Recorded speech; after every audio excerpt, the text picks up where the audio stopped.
Right, I think it's the start of the second day now. Welcome back, everyone.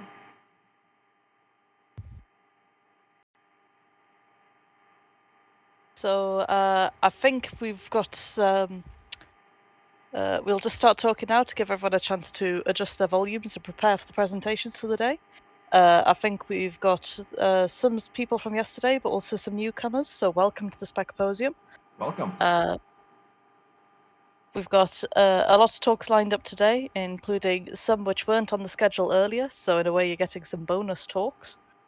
And some last-minute arranged talks, but it's going to be absolutely fabulous today, and I can't wait to get started. So if you weren't here yesterday, or if you forgot, please keep your mic muted while other people are presenting. Basically, be a cool person. Don't be rude. Follow the rules. Everything's gonna be great.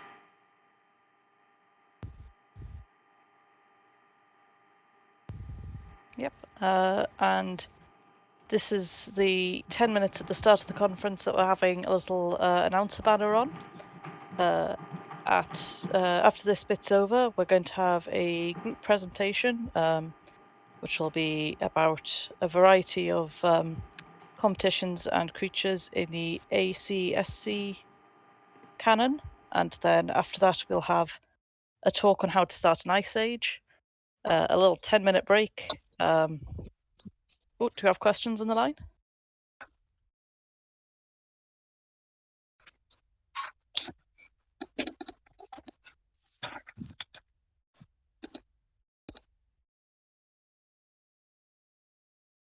So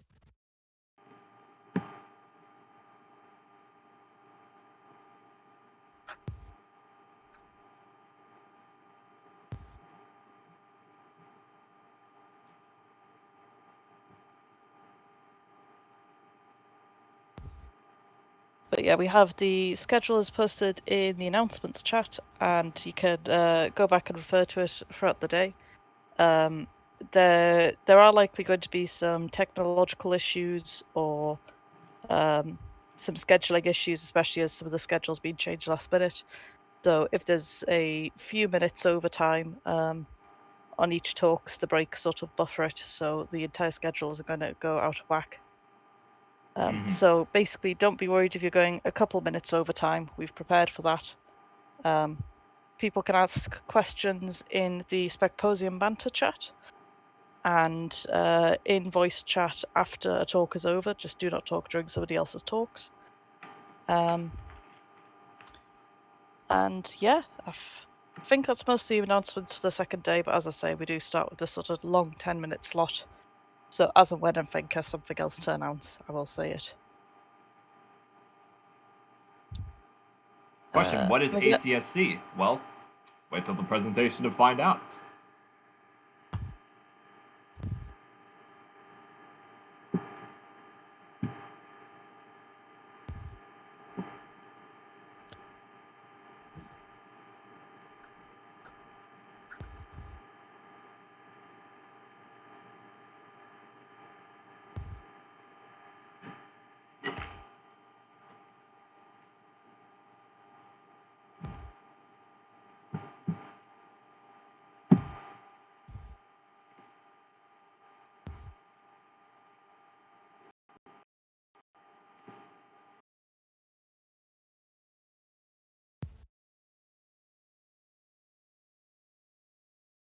Is there going to be an after party? Because I think we did vaguely discuss, we've half planned one. Is there going to be an after party today? I don't see any reason why we can't just hang out here afterwards. I mean, I have to go at some points, but yeah, and the server's going to be staying open for a long time, so there's going to be. Oh yeah. Every day could be an after party if you think about it. The Specposium never ends. Indeed. Everyone's going to log off tonight, and then I'll write a new schedule of the night, and you'll come back, and it'll be like, and we'll start presenting in a few hours.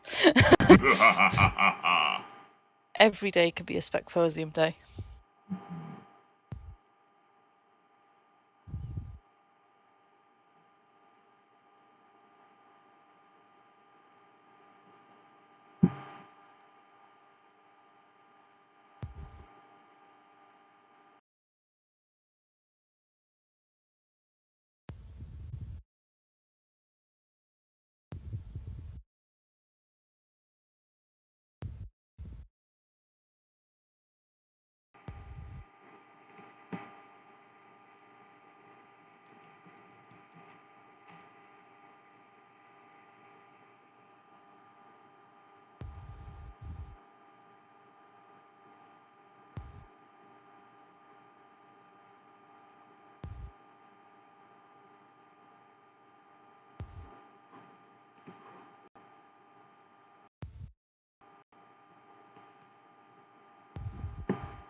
So a quick note I'm making for next year, we might make these beginning talks a little bit shorter, or add some really good music to them. Either or.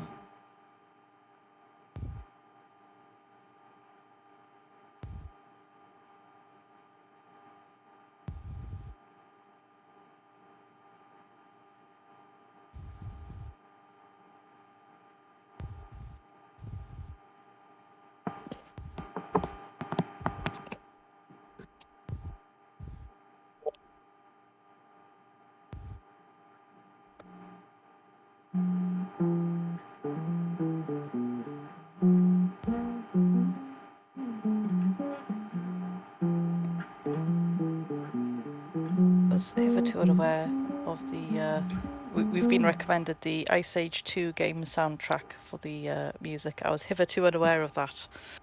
A fabulous video game based on the Ice Age 2 film.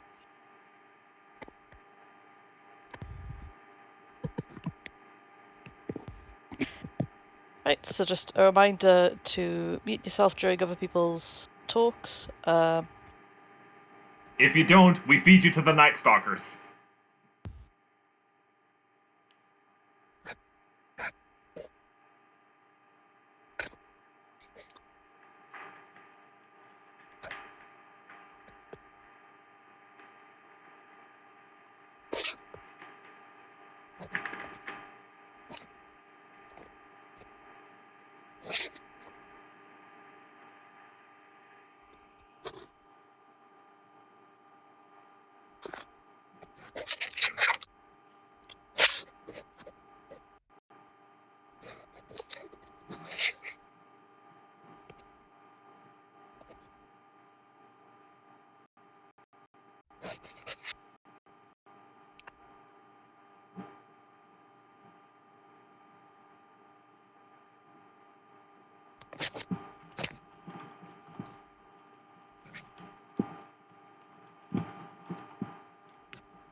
I think if everyone could just check that their microphones are muted. So in the bottom left corner there should be a little microphone icon.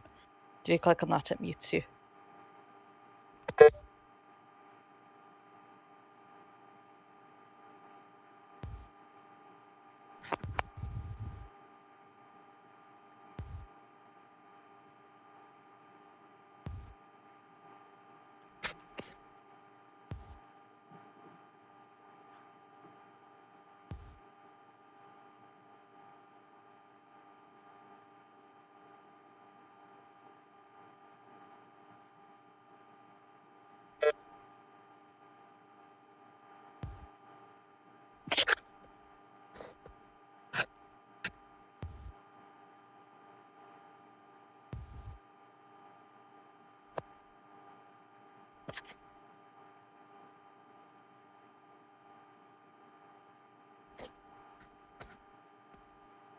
Mystic Dragon, if you look in your bottom left corner, there should be a mute microphone button.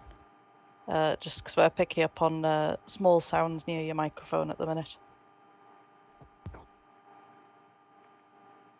Thank you. All right, so it is 10 past 8, so it appears to be time for our first presentation.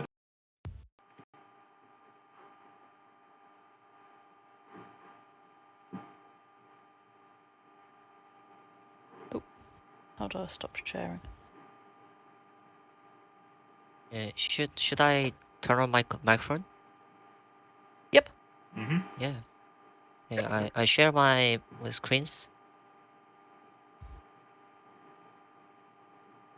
Aha. Can you hear me? Yep. This time we have three presentation members, and here's the me Waterali and Rahul and M&Ms. We are in here.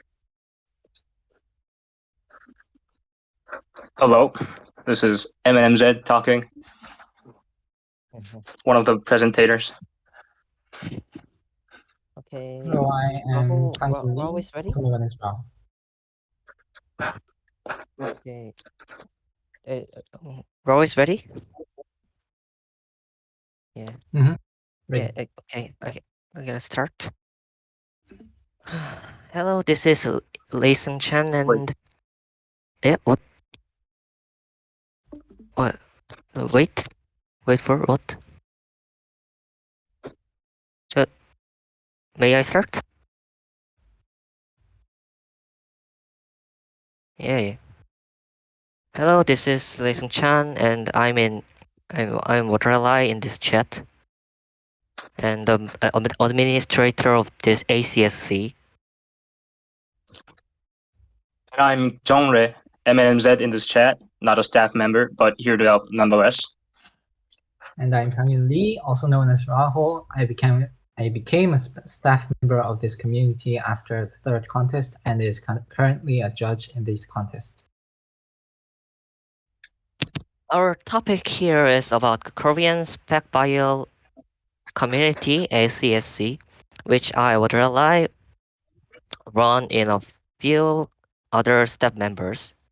And the ACSC stands for the Association for Creators of Speculative Creatures. It is hosted in Neighbor Cafe, an online community service run by South Korean search engine named Neighbor. Here is a screenshot, and think of it as the Korean version of Speculative Evolution subreddit.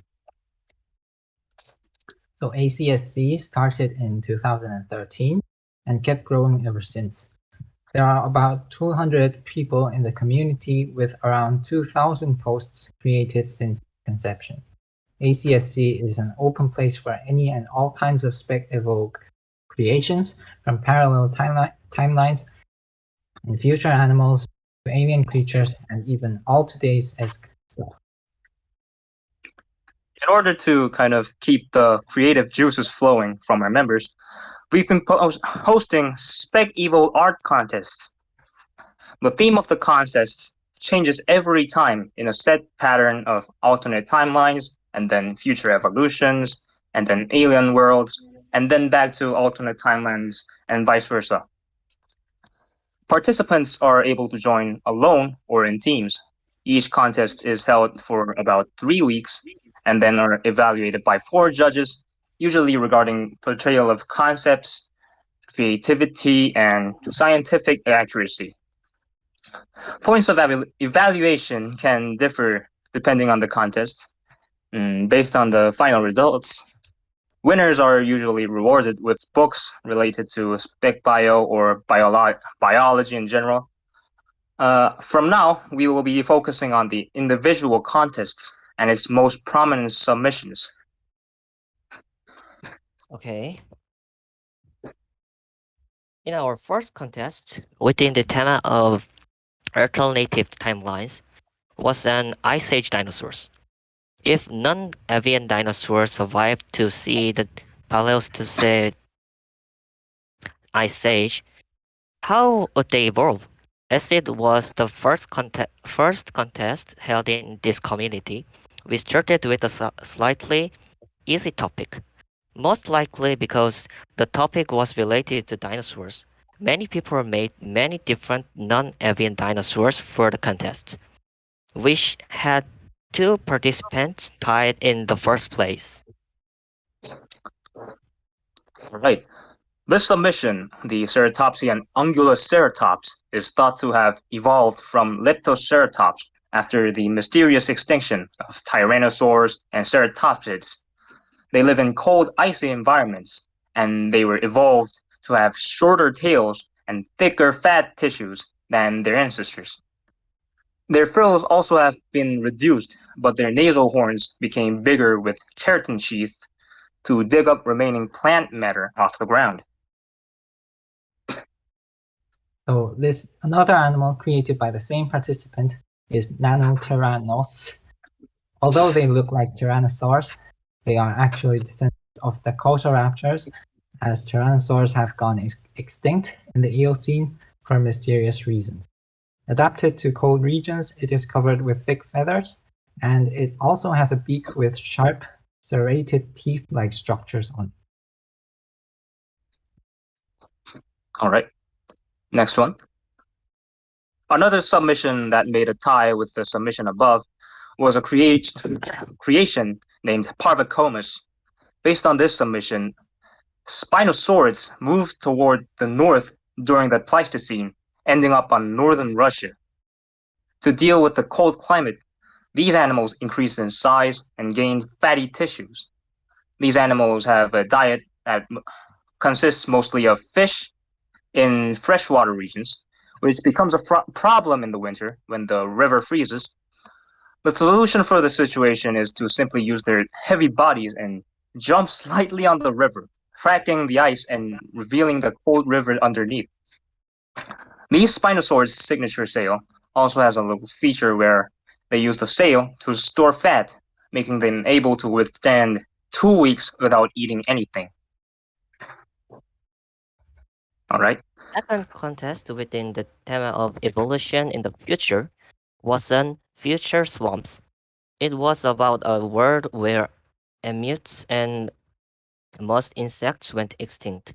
In this contest, participants had to flex their creative muscles on how fish, amphibians, and mollusks would derive on a globe filled with swamps. Okay. Here are some of the submissions from the winning team. On the left is an arboreal salamander, which can coil its tail around tree branches. It's a nocturnal animal. It lays its eggs on broad leaves.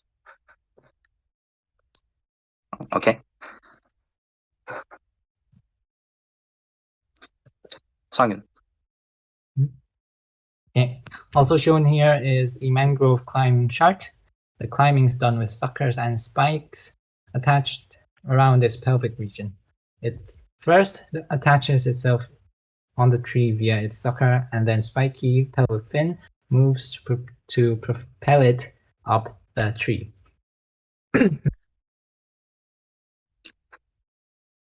Okay, our third contest had to do with one of the most famous examples of creature design, Wayne Barlow's expedition. With the name of Wayne Barlow's expedition behind the scenes, people came up with their own Darwin 4 inhabitants that weren't shown in the book. So in this case, I was the winner of the contest, so I will be explaining the animals presented here. I noticed a pattern in Wayne Barlow's expedition where flying animals tend to mimic human technologies. So I wanted to make animals that mimicked different flying vehicles. The first animal I created was the quadchopper. Terrible name, I know. This animal is related to the butcher trees. Having radial symmetry, creatures have 4 upper limbs acting as a propeller with 4 insect-like wings attached to them. The propeller movement was heavily inspired by Furon biology blog posts Tetrapters. These animals were supposed to occupy a niche equivalent to insects. The second animals are space-dwelling animals derived from jet darters. These creatures evolved hard shells to withstand the vacuum of the space. They already have jet engine-like organs, which I speculated to be a changed form of respiratory organs. So I thought they would be fine moving around the space if they keep some extra air in their body. They also have bioluminescence because echolocation and communication through sound is impossible in the air. And I got this fantastic drawing from a judge for winning first prize. All right. With the fourth contest, we would return to the theme of alternate timelines. This time, it's set in the Siluro-Devonian. Cambrian forever is the topic, with Burgess shale-like ecosystems persisting way past its intended lifespan. In this alternate timeline, the Ordovician biodiversification event and the Ordovician extinction, as well as the numerous Cambrian extinction events, never happened. Next. Here are some examples from the winning submission. On the left, it is set in the tide pool, something that you don't see every day in Spec-Evo. The unorthodox subject matter definitely impressed the judges, and it played a big part in getting the gold. pictured here is a Godzilla-inspired lobopod that derived from hallucinogen and luolishanids. On the right here are excerpts from our second place winner. It features a ray-like herdid, sessile nautiloids that stick on hard surfaces, and megachirons that evolved mantis-like raptorial appendages. Next. As you can see, on the left is the ray-like herdid, and on the right are two of the megachirons that evolved like mantises. The top right here is called Chirosquela, and it is a descendant of the forceps clade. On the bottom is the Planosquilla, and it is a bottom-dwelling hyperactive carnivore. On the left is the Rajacaris, as aforementioned, a ray-like herdid. And it is very big for a animalicarid. It is around 3 meters. All right. Yeah, due to time constraints, we won't be able to introduce our most recent contest regarding all today's.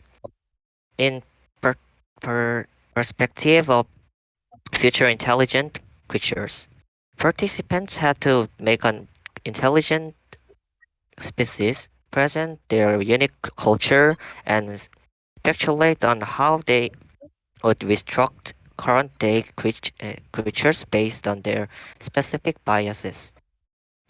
So this is the end of our presentation.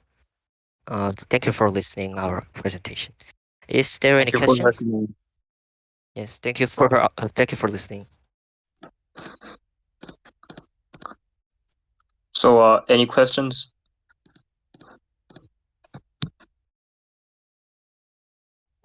Wait a second.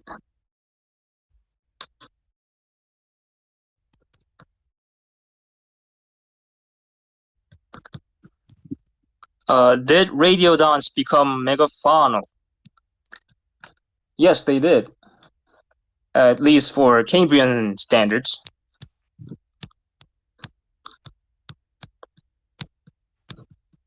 Links. Yeah, we We can can give post you it the link. here. It's okay, but Maybe. this is a little bit You'll have to close register username in the Naver website in order to enter the community. So it's gonna be a little time consuming, but I'll be sure to post the link in I the can share my screen. Okay. All right. Okay. Though This is I will. our community. There's Okay. so A link in the Specposium banter channel, just in case.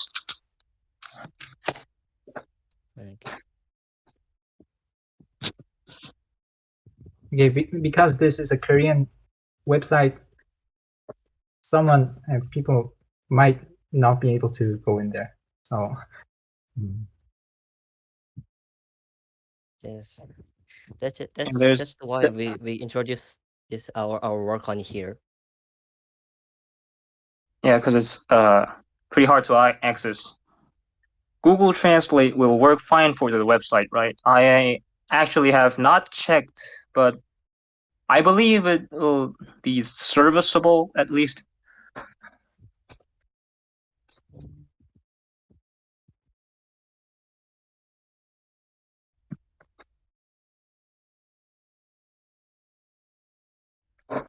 yeah, is it serviceable?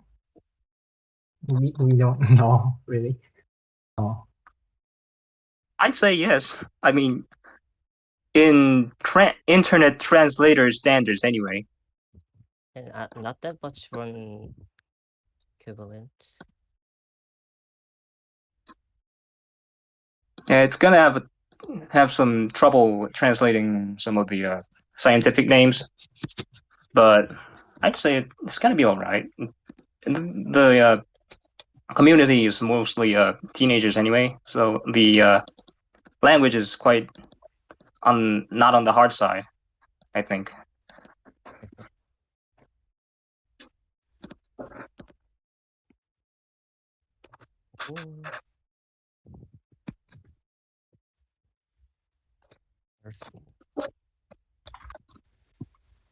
So, any other questions?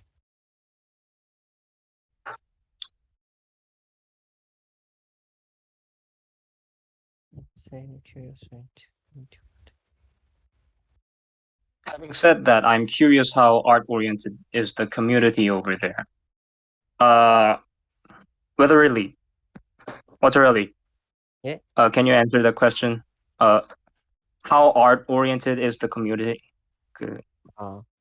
얼마 정도 미술 중심이 있냐고. 얼마 정도 미술 중심이요? I mean, I think it's very heavily art-oriented. I think that the art skills most people post art with their concepts.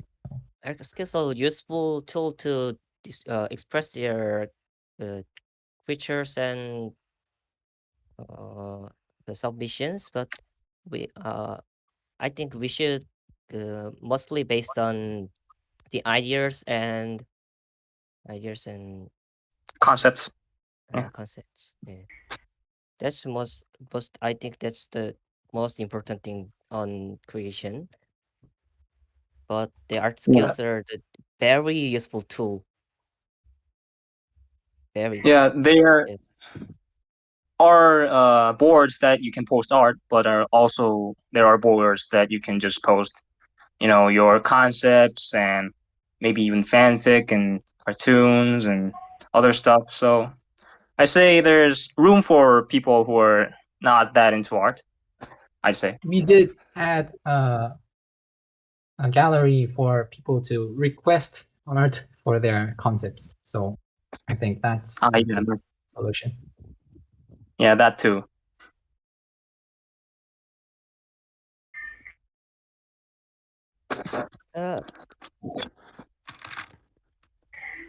There's the judges their judges elaborates their course not just for the art skills, even they use writing skills and communicating skills are also the part of the project. That's our goal, and trying to reflect them. Fanfic on Spec, not just fanfic. It hosts a lot of original fiction too. But when it comes to fanfic, it can be expedition on Afterman, where they kind of elaborate imaginary situations set in the world of whatever Dual Dixon universe, and kind of elaborate that in kind of a docu-fiction-esque kind of narrative.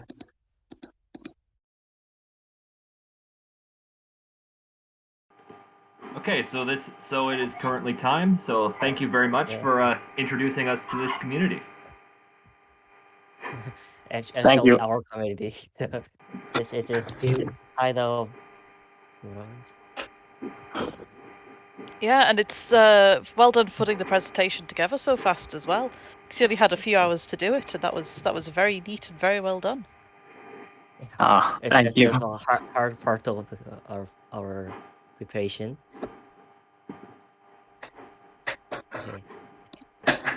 Okay, thanks, and thank you for listening again. Yep. And thank you again for visiting. And I will mute. Well, good night. Right, so next up is my co-presenter Henry with his talk on how to start an ice age. All right, so I'm not sure if I'm going to be able to get this to appear on the window that I'm recording, so I'll probably have to put it in post. But let's hope this.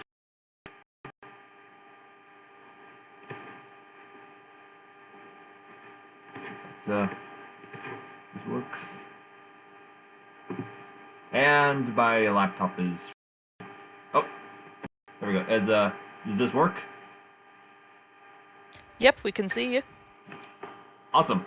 Welcome to the most boring talk in the entire Specposium.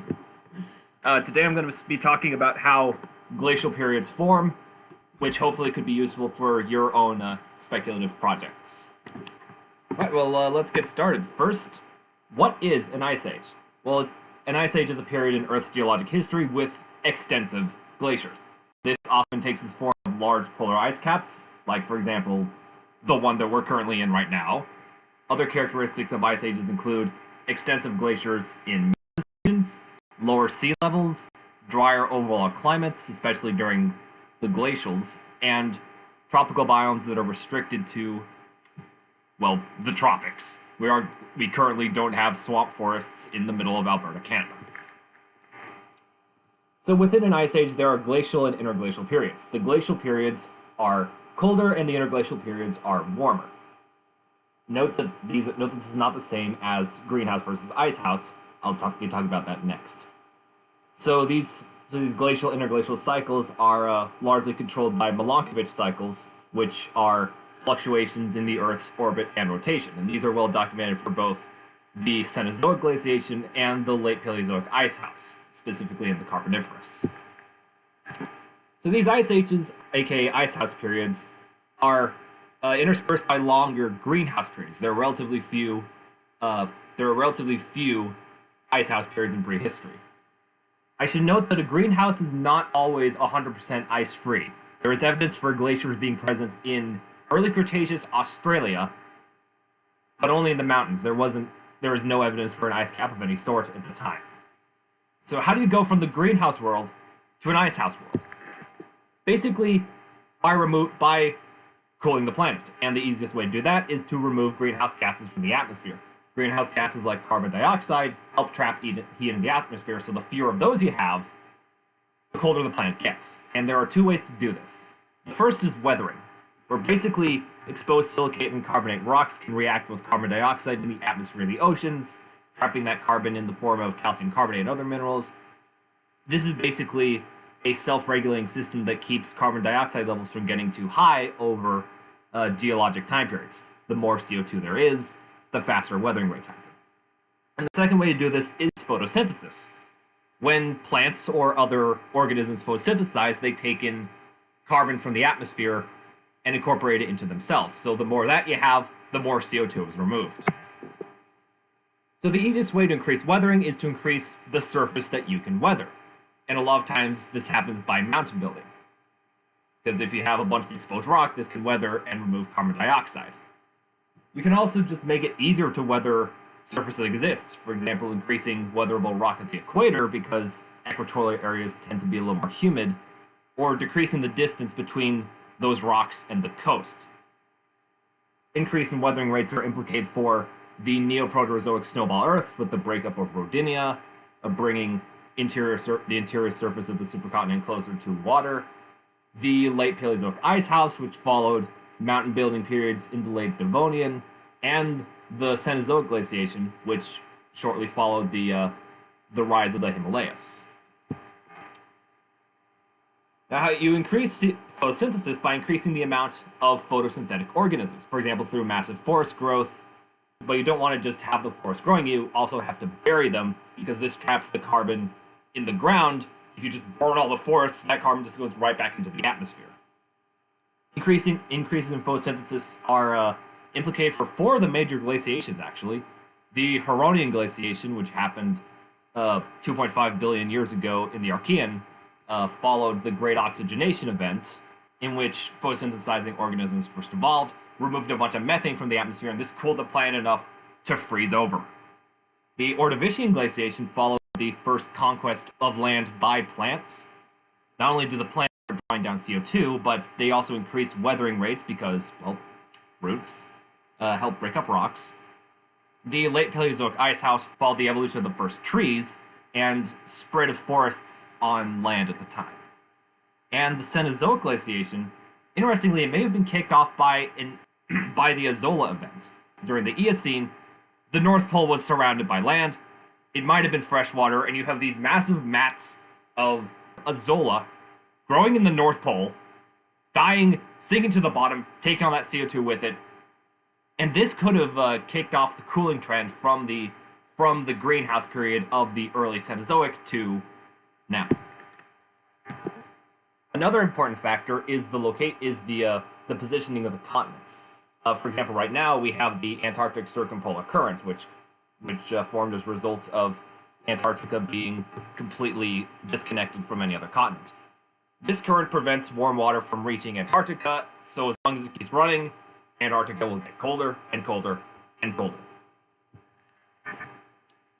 I'll also note that for the last 3 ice ages, there was a concentration of land around the poles.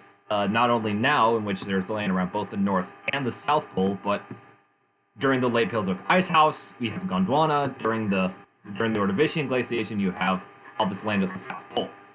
So it's possible that the presence of land around the South Pole helps large polar ice caps form. But paradoxically, for the one example of snowball Earth that we have, all the land was around the equator. The former supercontinent Rodinia, it broke up, and the breakup caused the interior to be more easily weatherable, and this helped kick off the snowball Earth. So paradoxically, more land around the equator seems to be better for generating snowball Earths, but this may not be always the case. We only have like Neoproterozoic to go off of. And then once you start cooling, you start getting the ice albedo feedback. Basically, ice is white, and so the ice reflects more incoming sunlight than ocean or land. So the more ice you have, the more light is going to be reflected. The more light that's reflected, the less heats the Earth, the colder the planet gets, and the colder the planet gets, the more ice you get, and this sort of feeds into itself. And the logical conclusion of this was the Proterozoic snowball Earth. So those are the basic factors that have caused ice ages in Earth's prehistory. But keep in mind, most of the time an ice age is caused by multiple factors.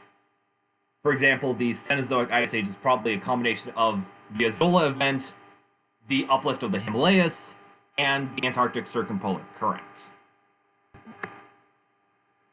So now I'm gonna quickly go over the 2 major glacial periods that I planned for my project on Beyond Holocene.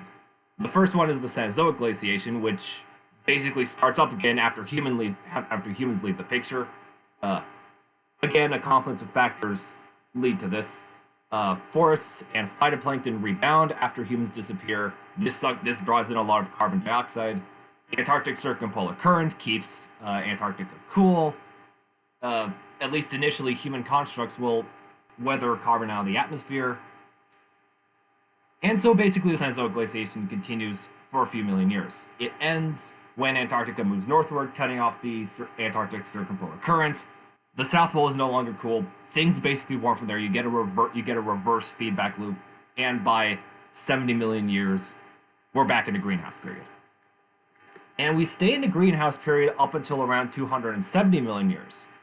By that point, the supercontinent Pangaea Ultima has formed. It starts moving towards the north. The formation of the continents uplift a lot of mountain ranges, which increases weathering rate. As well, you have a bunch of forests growing on the supercontinent. You have there's floating algal reefs in the ocean, and these are all drawing down CO2. And so, as a result, a massive ice cap forms on Pangaea Ultima, well up to around 400 million years in the future. It basically ends as a result of mass volcanism at around that time and the breakup of the supercontinent, which by now is starting to drift more southward.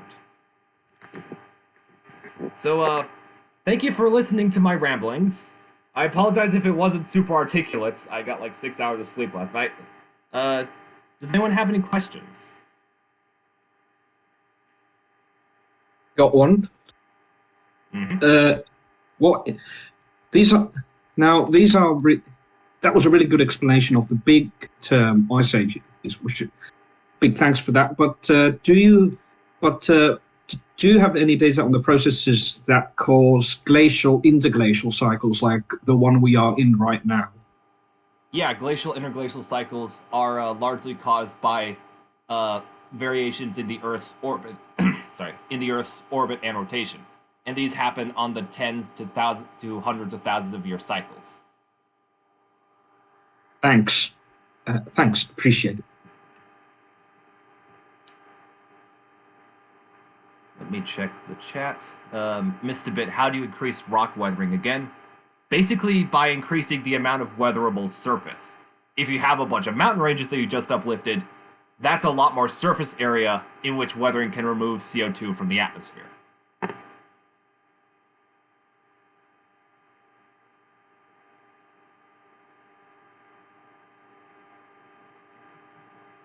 Let's see, how easy is it to join landmasses together? Well, basically, continental drift is happening on Earth. And over hundreds of millions of years, continents may collide, separate, collide, and so on and so forth. Let's see. Pretty much just shove them together. That's what pretty much just shove them together. Let's see. What happened to the people? Get into that later. I will be presenting on this project later today, so we might get into that then. Is it easy to manipulate plate tectonics for your game? Well, in a speculative project, you can do whatever you want, honestly. I'm basing my plate tectonics model off of the Christopher Scotti's model, largely. Let's see. Are there enough man-made structures to create fake mountains for an ice age? Honestly, probably. At least as a minor contributor to the initial post-human cooling period. And yeah, pretty much the constant seems to be 200 to 300 million years for one continent to build. So, interestingly, I'm totally eating into the intermission. I'm sorry, but there seems to be a 500 million year more or less cycle in which a supercontinent forms. It pulls apart into a bunch of separate continents. These continents come together at the end. This happens roughly every 500 million years. We're roughly in the middle of one of these cycles. Pangea broke up around 200 million years ago, and the next supercontinent will probably form in 200 to 300 million years.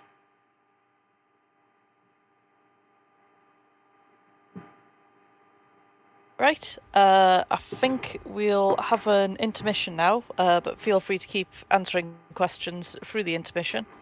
And after the intermission, we've got a talk on speculative zoology in fiction and pop culture, which I'm looking forward to because I'm a huge nerd. So we'll see you at 1:30 in 4 minutes.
So I think we're at the double checking because I've needed to change the schedule a few times. Yes. So It's, time for the next talk. 10 minutes to the hour, so let's continue.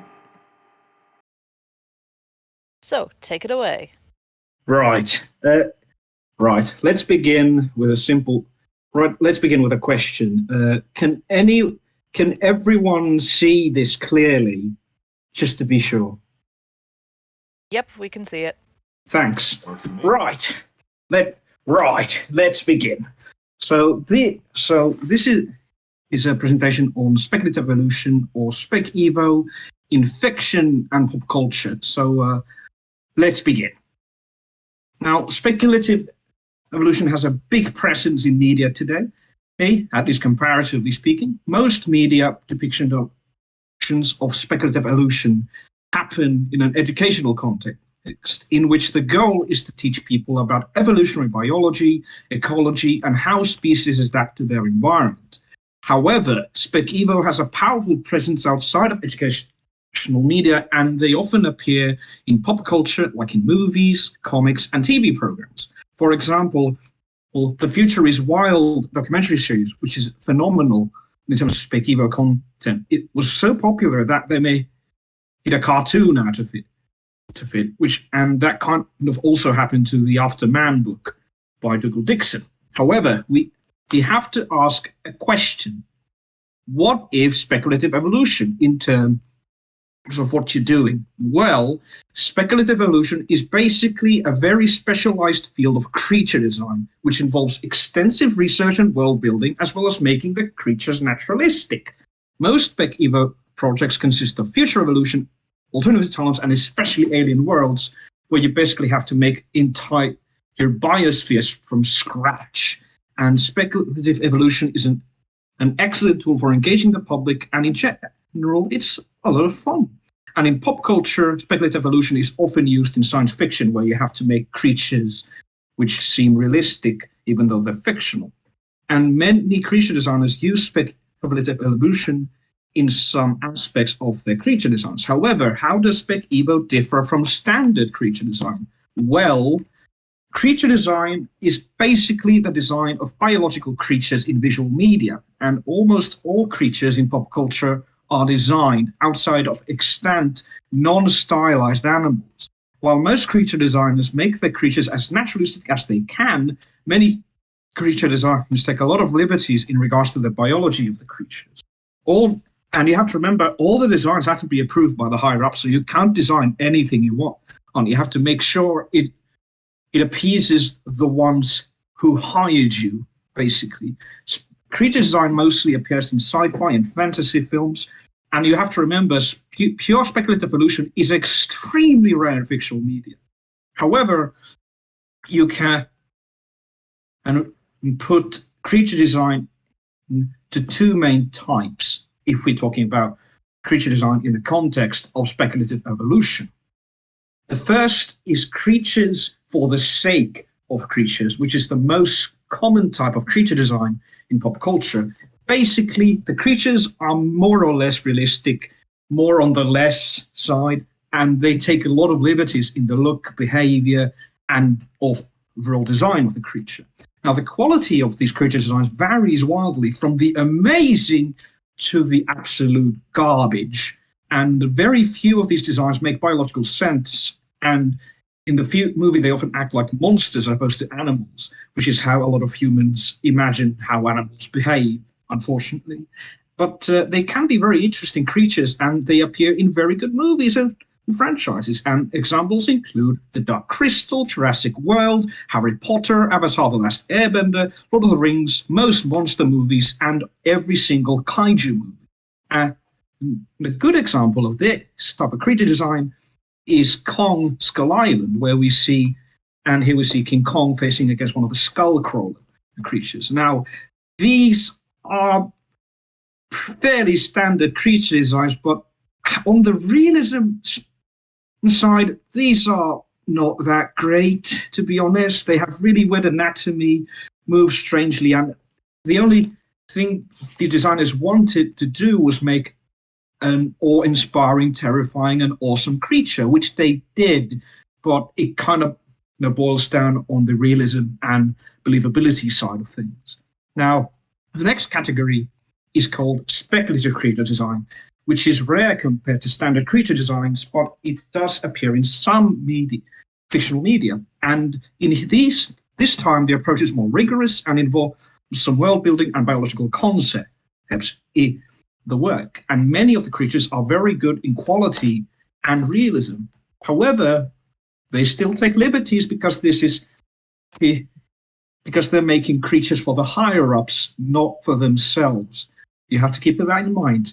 Now, the amount of research done on designs can impact the film, and it impacts the creature designs, and all that research can be hard to convey effectively in a media.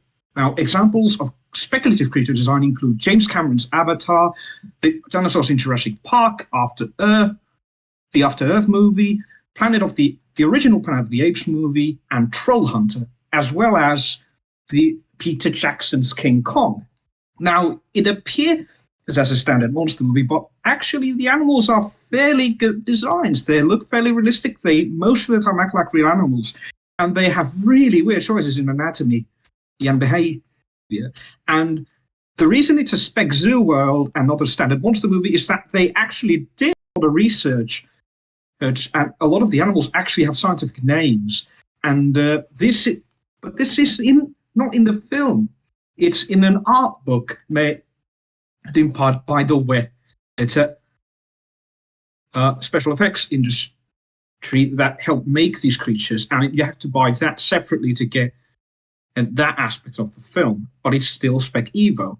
However, there's a catch. It should be noted that these two categories are not set in stone. There are many variations of the pop culture creature design combining traits from both categories. There's more speculative creature design that has a lot of fantasy elements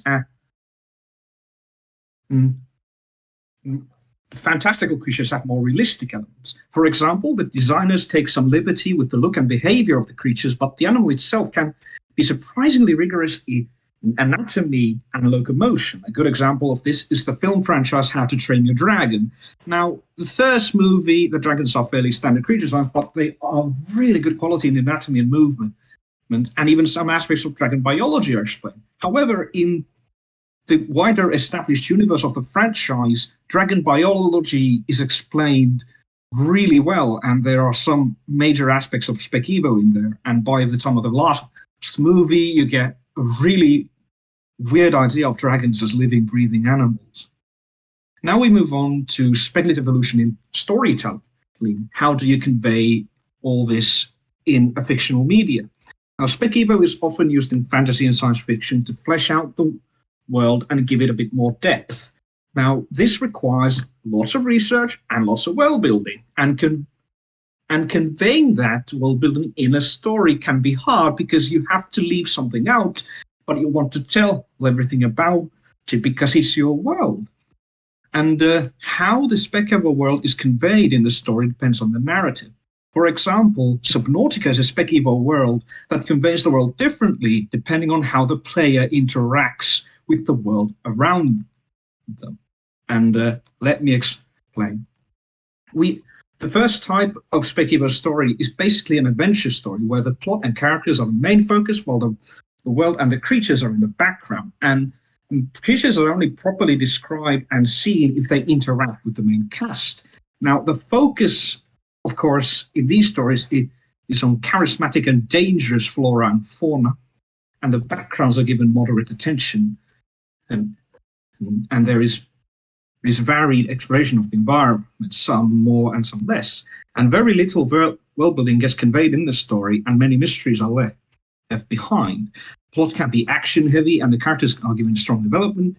And the key in these stories is a sense of wonder in a new environment. Now, one movie that did this really well is James Cameron's Avatar, where we properly see only animals that interact with the main cast. Other creatures are in the background. and are only properly noticed if you take a close look at the movie. Now, well, it's also very action heavy, and there's a lot of strong character development. But there are also the quiet moments where you just take in the view and explore the world around them. And that brings us to the next type, which is a wonder story, in which the creatures and the world they inhabit are the focus, while the characters and plot are left in the background. The fauna and flora are given very detailed description, even if they don't behave with the main cast. A lot of the attention is given to the environments, and the story has a deep sense of atmosphere. You feel like you're in the world, and the world is strange and full of mystery. And the research in the world building is almost fully utilized in some way. And I personally don't recommend exposition. You can use the other types of conveying them. Now, the plot is usually really simple, and there's only a little action, and character development in these types of stories is minimal. A big portion of the story actually consists of observing the world around the characters.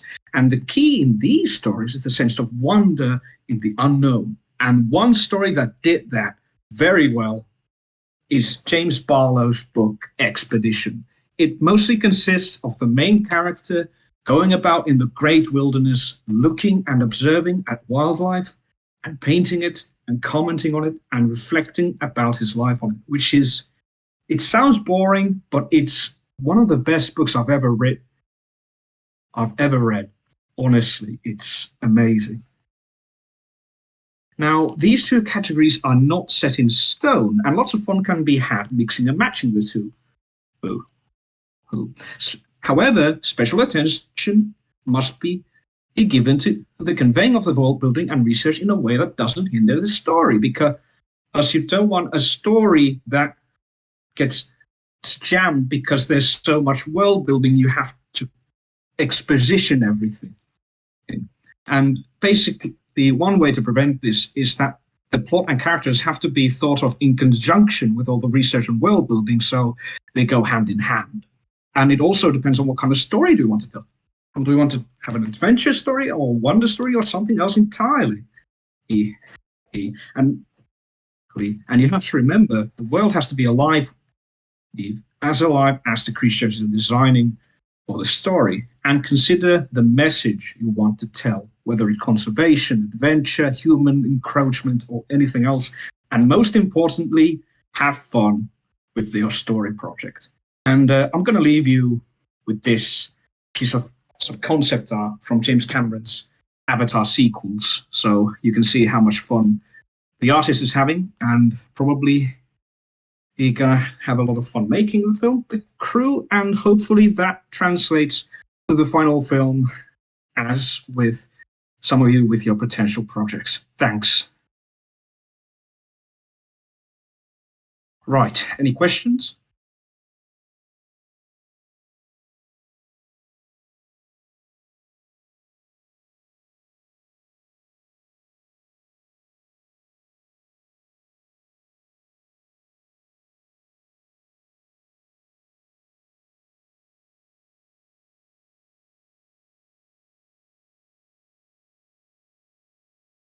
Do you prefer wonder stories or adventure stories? That's a good question. I prefer wonder stories because I personally like atmosphere, observing the world around me, and the quiet stuff in life. So I really like Expedition, but you have to have adventure stories every now and then, because those are the ones where you have action and big scenes of combat and stuff like that. But personally, I just like observing the world around me. But everyone has their own tastes. Do you have the link on where to buy Expedition? I think it's available on. I think there's a reprint of it. I don't remember where you can buy it, but it's also available on Amazon for a decent price. Henry's got you covered there. They've posted a link. Echo Point Books. Thanks a lot. Anything else?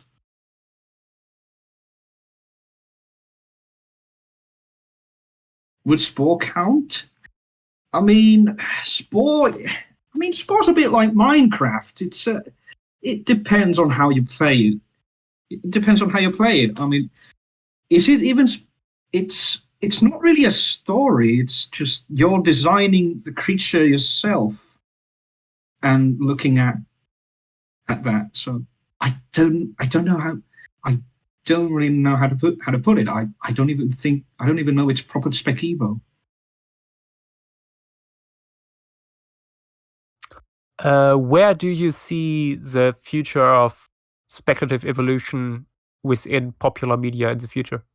Well, that's a good question. I hope it gets more attention and people learn from the mistakes of some movies, like After After Earth, and actually do good things with it. And we see more fantastical creature designs and stuff like that. I want to see a good story with Spec Evo propositions for once. That would be nice. Yeah. Yeah, like maybe a series of Expedition. I mean, a series of Expedition with Wayne Barlow as the main character. Although I have to say, I think the future of speculative evolution is more in the gaming industry. I would think. I think stuff like Subnautica has more potential than movies, at least. I mean, I could also see it. They could make a Subnautica movie, but Subnautica is really interesting because depending on how you play it, it either becomes a story of adventure in which if you just go with this main story and the only creatures you interact with are either going to eat you or you eat them, that's an adventure story. But if it's a wonder story, if you take it slow, observe the world around you, and just take in the view. Does Spec Evo need a story? There are stories everywhere. Everything is a story. And I like good stories.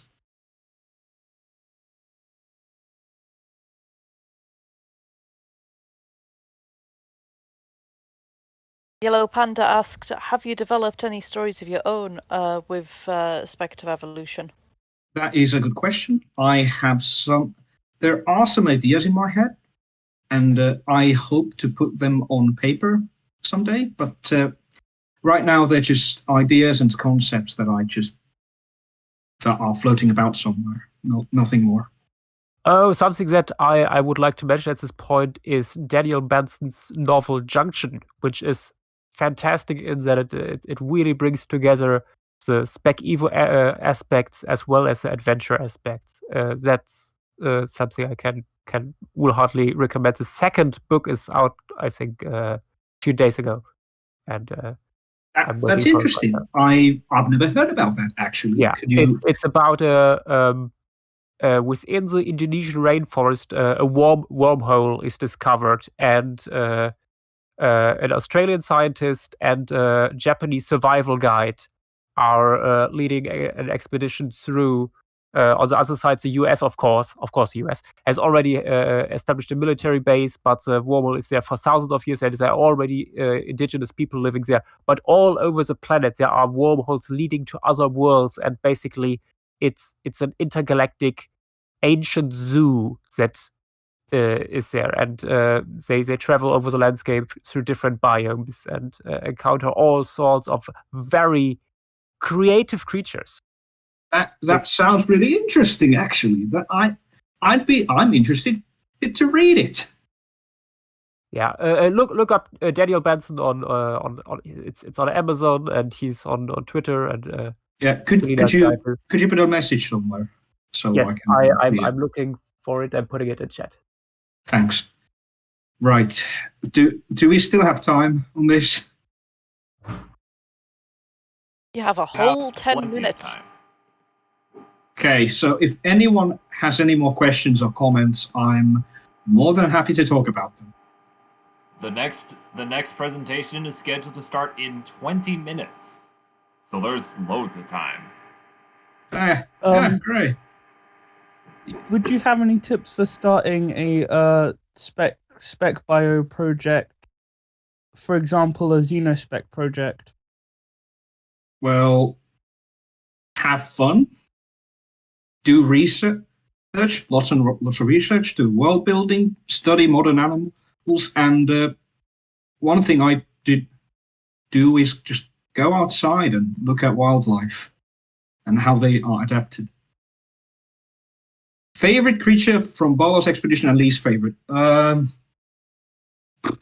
You ask a very difficult question. Least favorite creature of Waste Barlow, don't have one. I don't have one.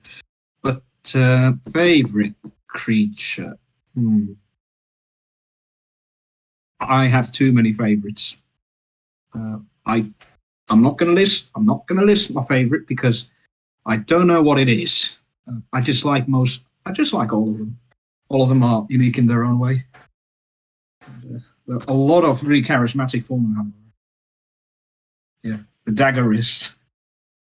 The Daggerist gets mentioned a lot, and the Arrow Tongue. It's actually really interesting that the best note that the favorite of many people here is a top predator. I find that's really bizarre. You could do a you could probably do a study with relating that to like how a lot of people's favorite dinosaurs are raptors, T-Rex, etc. Yeah, I mean, one of my favorite dinosaurs is Gallimimus. So that's a bit. So I'm a bit of an oddball. How large is Darkids are a lot of people's favorite pterosaurs. Yeah. I'm the hipster. My favorite pterosaurs are the smallest Darkids. Yeah, I can see that. I'm interested in learning more about Spec Evos used in commercial projects. Do you have any suggestion for places to learn more?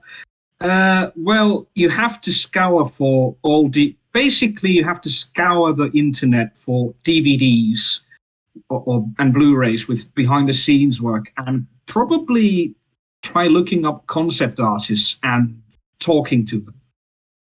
And you have to look, and for the DVDs, you have to be real vigilant because DVDs with good behind-the-scenes stuff are basically extinct now, which is a big pain in the ass if you want to learn about filmmaking.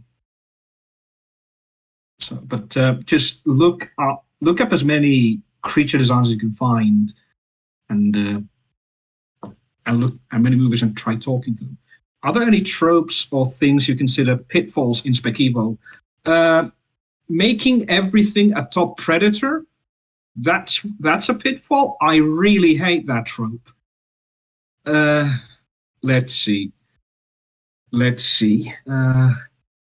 Not focusing on the environment enough, and just making the environment really generic. Just having basic interactions, which means animals are either trying to kill you or they're benign, which is not how things happen. You go somewhere hiking in here, and some animals will try to steal from you. You don't see that a lot in Spec Evo. And you just make the world feel like a lived-in world. And having really bad characters. Just making characters that are interesting, have more dimensions and everything, and herbivores which are stupid. Yeah, that's a big trope, and bigger one is herbivores that are completely harmless, which is not true by any way, shape, or form. If an animal's weight is more than 100 kilograms, you don't trust it. Period. What's your opinion on Spec Evo microorganisms? There should be more of that. A lot more of that.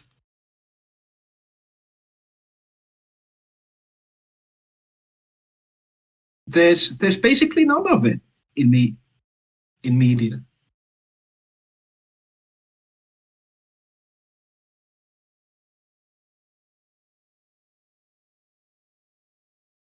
Midichlorians have been mentioned. Let's not mention them. Don't mention them again.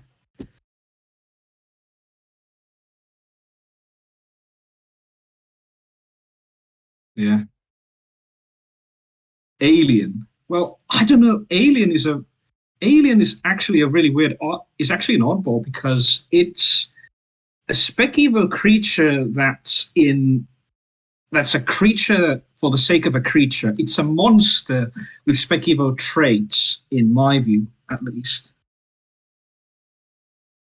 It's really weird. The alien is really weird, to be honest.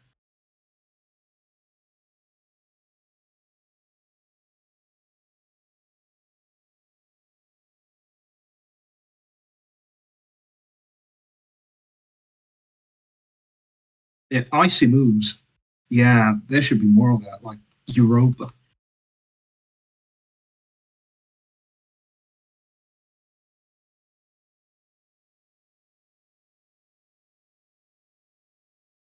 Yeah, exactly. Fracas just nailed it. Do you interest to the Japanese speculative projects or media like Comic Life, so Future is Wild and the Dinosaurs? I have not really. I've not heard of them because I live on the other. Because there's a big country in between Japan and Finland, which is called Russia. I don't know. I have very little idea what's going on there, but I'm really interested to know more about those projects and probably get my hands on some of those books just for the art. I don't speak Japanese very well or read Japanese very well.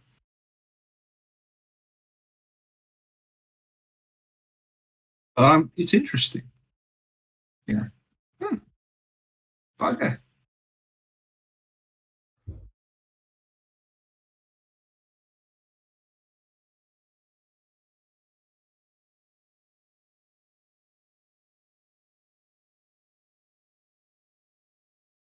There's a feature as well. Manga?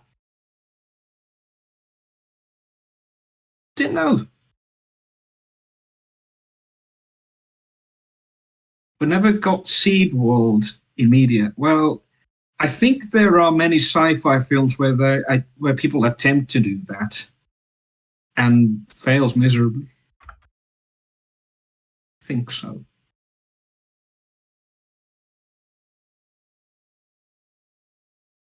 Oh. You think about Specposium as an art form and branching out into galleries and museums. Well, if you do that, you have to do it very carefully because I don't like people spreading misinformation, and Spec-Evo is that kind of thing where people can make a lot of misinformation. So you have to make it really carefully. But it would be a really fun way to just tell people about how evolution works and what would it be like in the future. Yeah.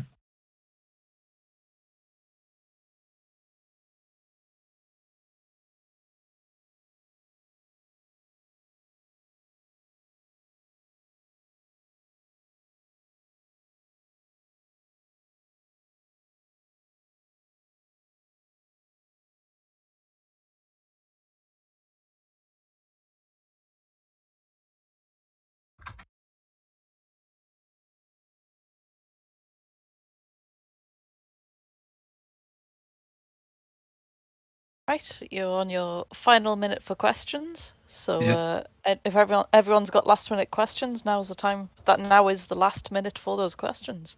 Yeah. If you have a question, do it now.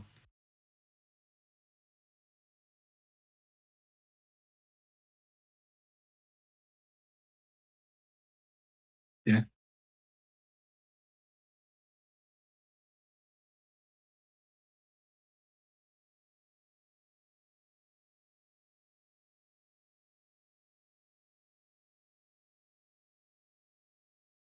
Do you hope for a big movie that focuses on Spec-Evo? Yes. But I I doubt it's going to happen anytime soon. I mean, apart from the Avatar films.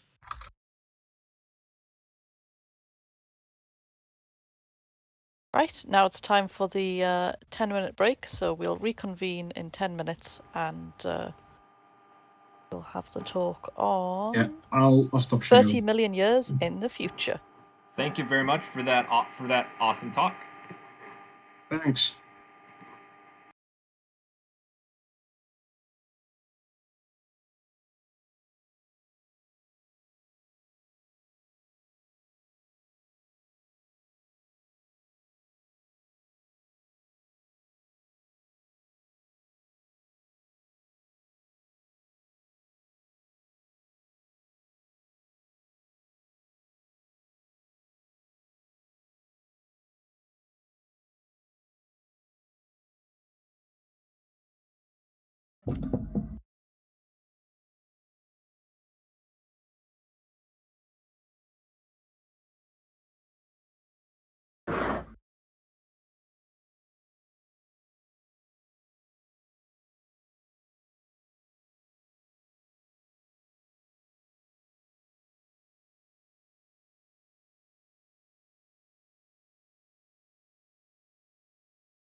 Ooh, we get some intermission art now. Thank you very much.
All right, Right, this everyone. is the... Oh, Sorry.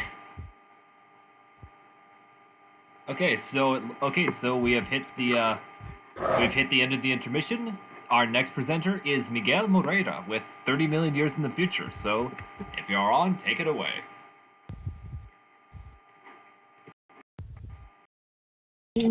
Hello. Can anybody hear me? And can you see the screen? we can hear you and we can see your screen. Right. All right. So I have 30 minutes to present this. I'll be brief. My project, my speculative evolution project, is as the title suggests, it's about life on Earth 30 million years in the future. This is a project that has been mostly based on sketches that I've been doing over the years. 2 years. It's not as long, so I have been slowly but surely solidifying the contents of this project and what does it include. So I'll make a small introduction of where we are in time. So this is 30 million years in the future. We first start by following what happens right after the present day, which is the infamous Holocene extinction event, which is the event that we all know that we hope to mitigate one day. But in this case, we assume that the extinction will be catastrophic to the point that it leads to the extinction of several infamous species of nowadays. Species as varied as elephants, sea turtles, hippos, giraffes, all those animals. And this creates an ecological vacuum, and the survivors adapt over the millions of years to fill in the niches that have been left vacant.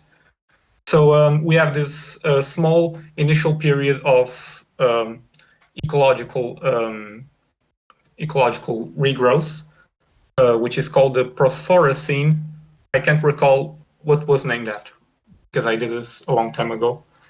And over a while, life starts again, rebuilds after the extinction event. Then we see a small microglacial maximum around 4.5 million years ago, which is caused by Africa colliding with Europe and causing the Mediterranean mountains to form, which creates more seasonal climate changes over the globe. Over the following millions of years, we see the Ionocene, which is a much more glacial-heavy period. And around 15 million years, we see a superglacial maximum, which creates tragic ice age cycles and also leads to an intense drying up of the environment and also leads to global rainforest collapses to the point that rainforest areas are reduced to a very small area. And this leads to some species going extinct and some others surviving afterwards. At the end of the Ionocene, after the separation of the American isthmus, which allows North America and South America to be separated again, and then Australia, after joining with Asia, becomes isolated again, which leads for the warm ocean currents of the three main oceans of the globe to mix together and allowing for more warm ocean currents to interchange and allow for the thermal maximum of the end of the period to form.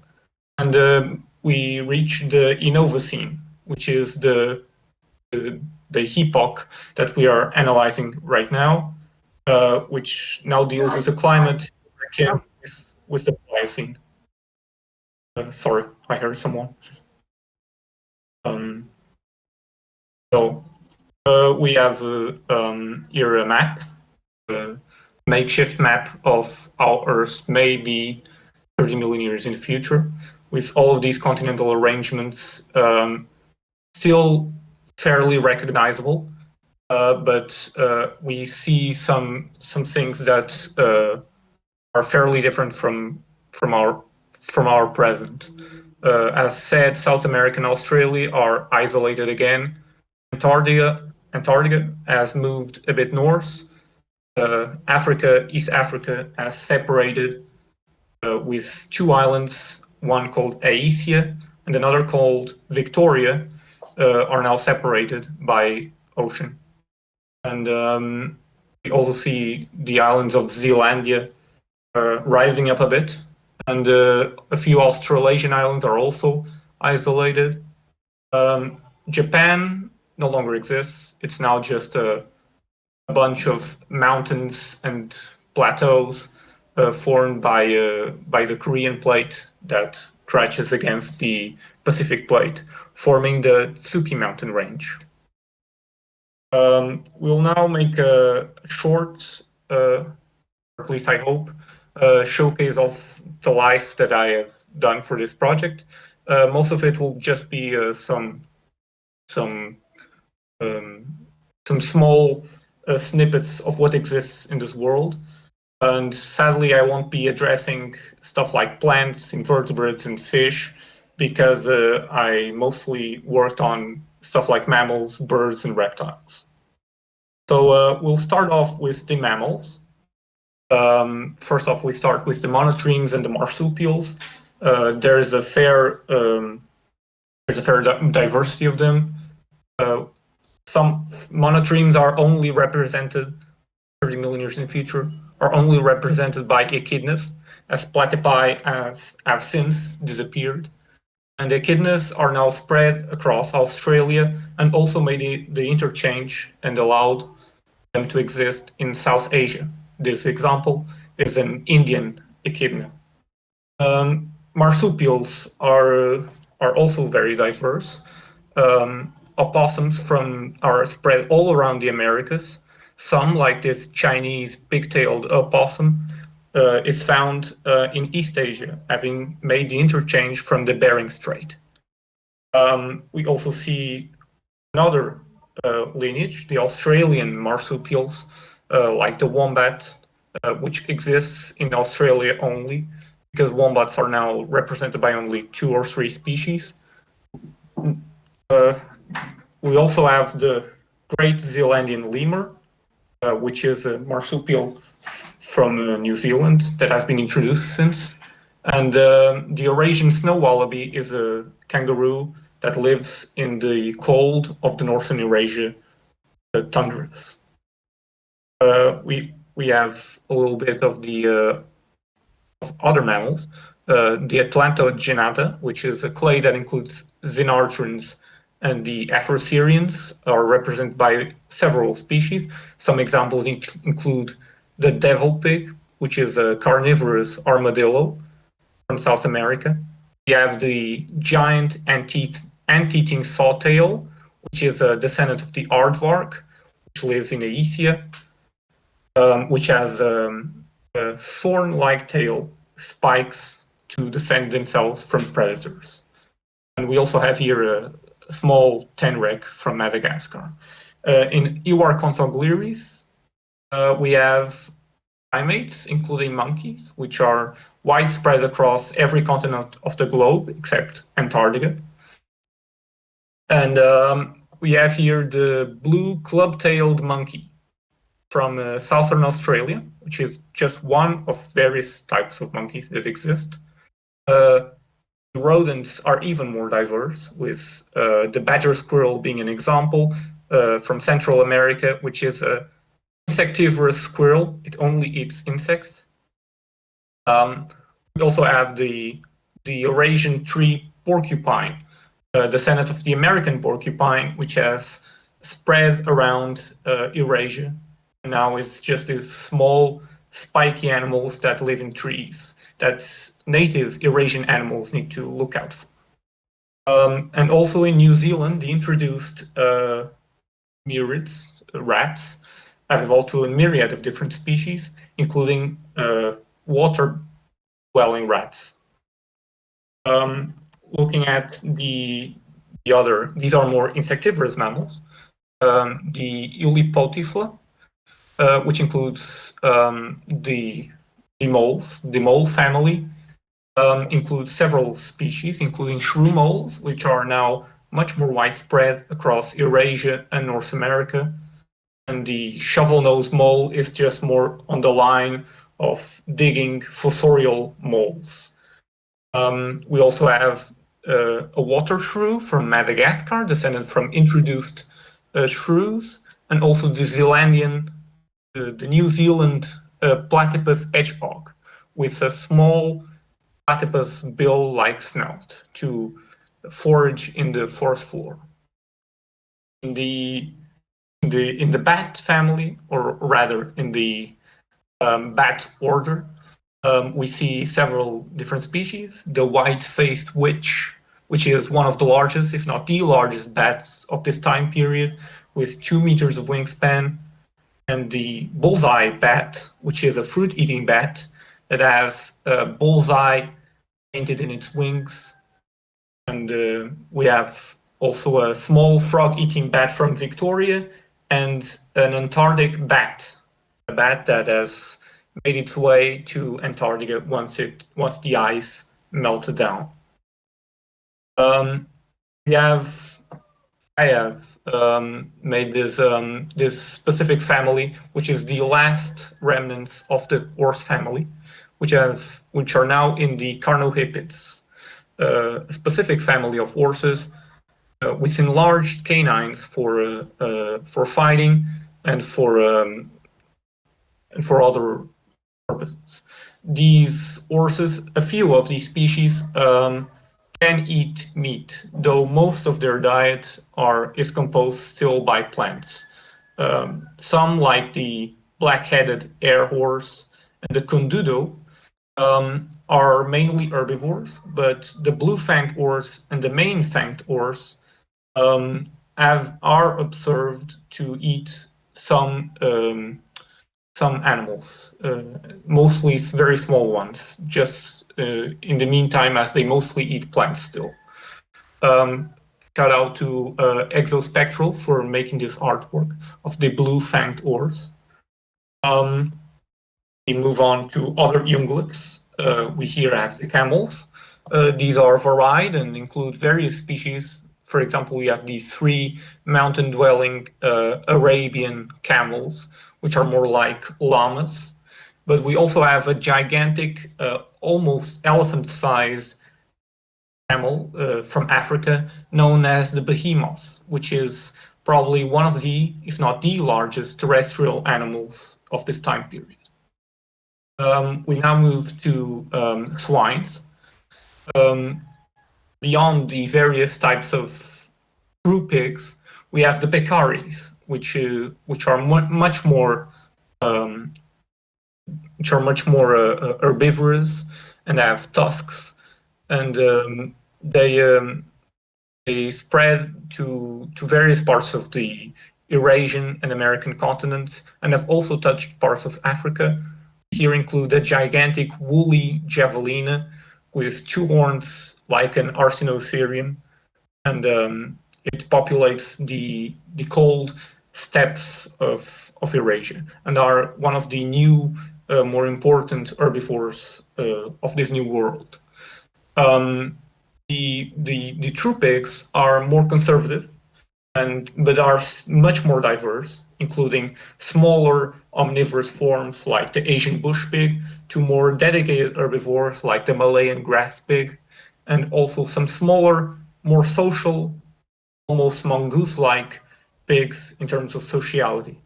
They live in large flocks of very small piggies running around in the forest floor. Move to the cetaceans. In the Holocene, cetaceans have suffered a lot, and so only a small number of species have endured after the collapse of the oceans.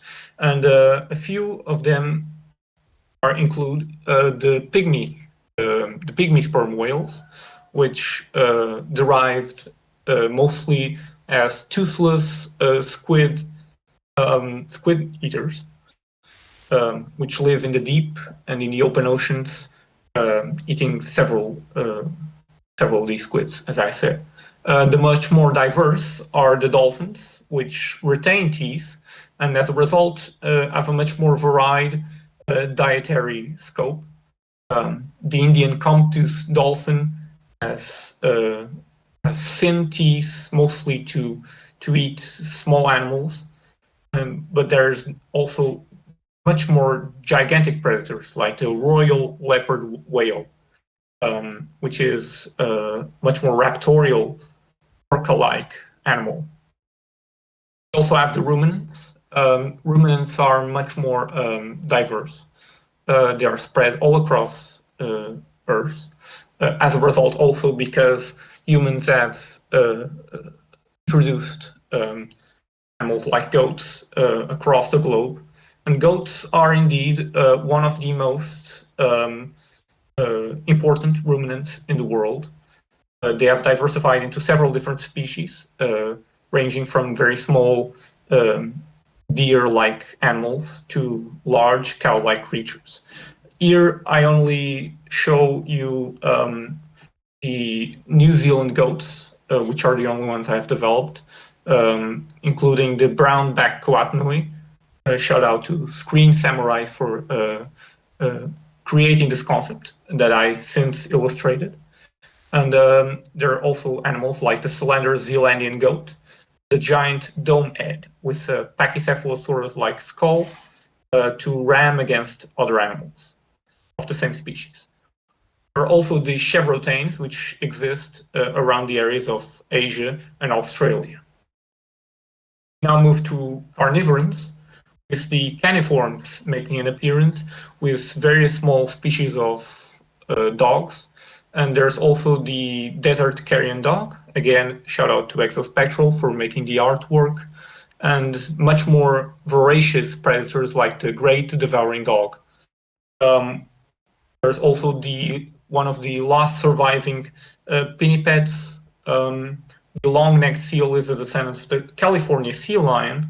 Sea lions are now widespread all across the oceans of the globe, but they are really one of the last pinnipeds that have survived the Holocene extinction event. And after 30 million years, all pinnipeds are descended from these animals. We also have the big-nosed stingtail, the skunk with sharp hairs in the tail to defend themselves from predators, and the island bear weasel from an Australasian island, which is this big, robust predator. We now move to some other carnivorans. We have the descendants of the African palm civet that only exist in Victoria, and we have the viveroids, which exists also in various parts of the globe, including Madagascan introduced civets that are now these apex predators. The marten civet, which is a more arboreal civet, and the hyenas, which are now the biggest land-dwelling predators of this world on land. We have this animal called the bolker, which is a giant hyena from Africa. And we also have the Siberian marmoose, a mongoose that lives a bit like marmots, and they are still carnivores. We have the Pteranodontids, the limfangs, which are these weird, long, snake-like carnivores with long necks and long tails. Some of them even mimic snakes to not be spotted by predators.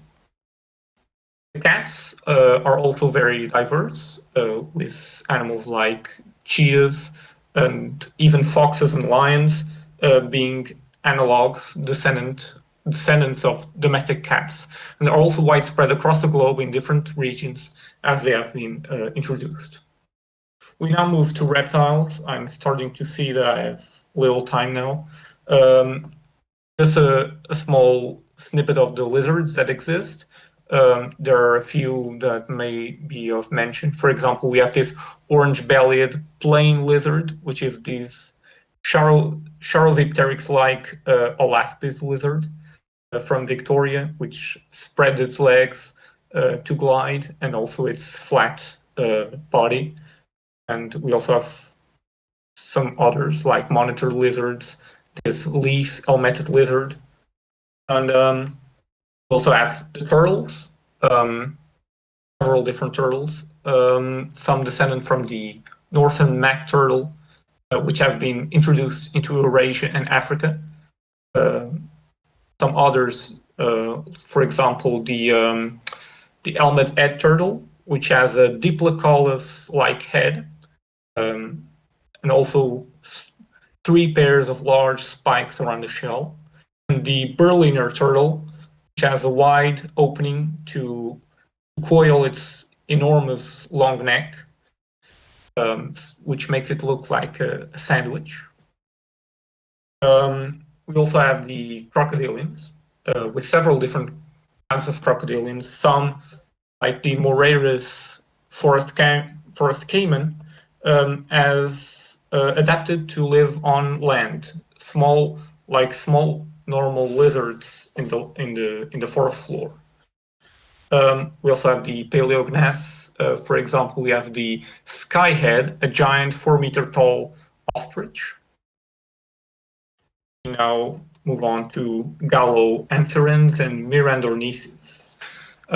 Here we have, let's say, for example, the Titan grass goose, a giant goose from Antarctica that fills in the role of the large terrestrial herbivores. We have the more water-based birds. Important to mention probably should be the Pacific cuckoo, a marine-dwelling cuckoo from the Pacific Ocean. And now we move on, for example, to the Brazilian shoe-billed heron, which is a descendant of the boat-billed heron that fills in a role of shoe-billed storks, but in South America. And there's owls as well, several different species of owls. I'm probably going to skip a bit of these as most of them are a bit redundant. And we now go past to the Sagittarioids. A small mention to the Casartiforms, which are one of the few vultures that still exist in the future. Most of them have disappeared since. Now we move to the descendants of the secretary birds, which exist now as giant terror bird-like animals, like the giant Sikriti.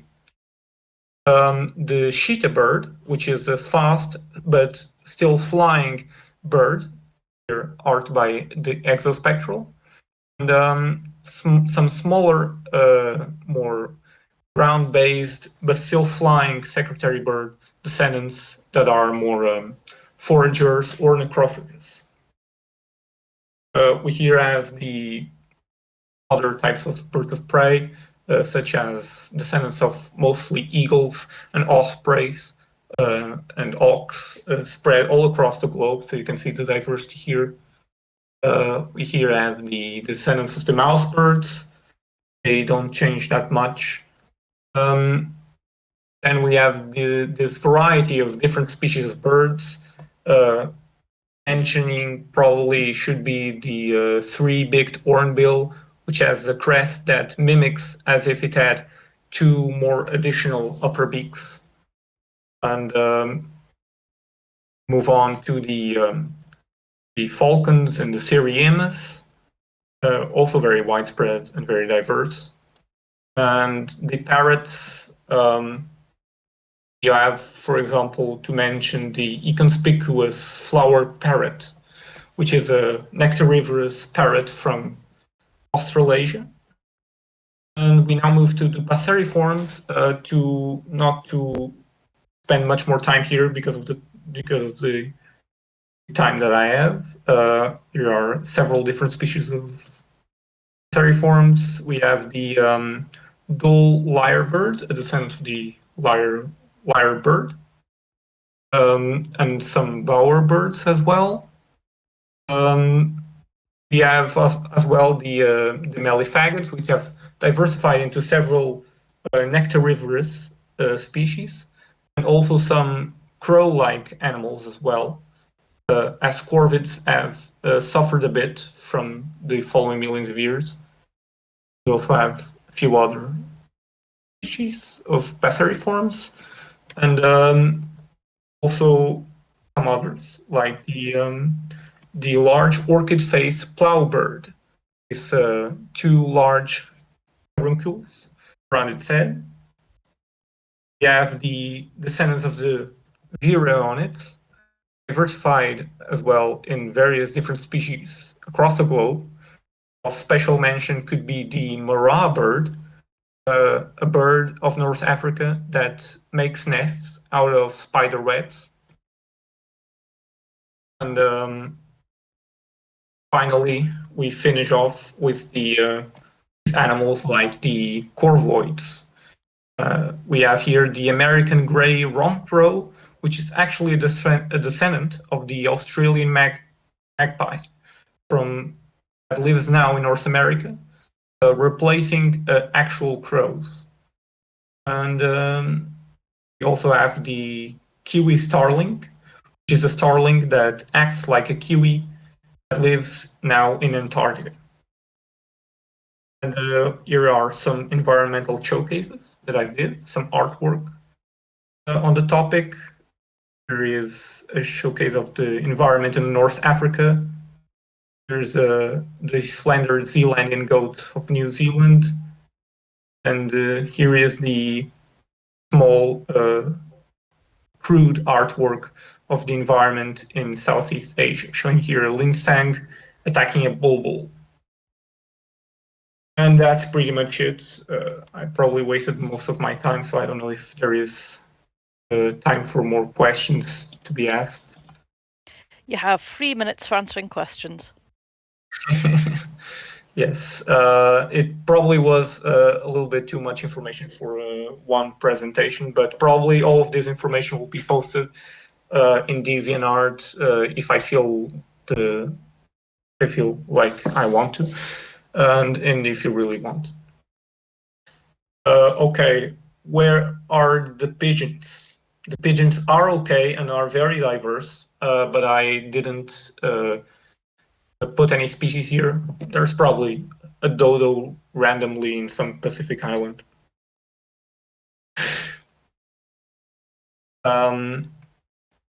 What species is my favorite? I don't have any species.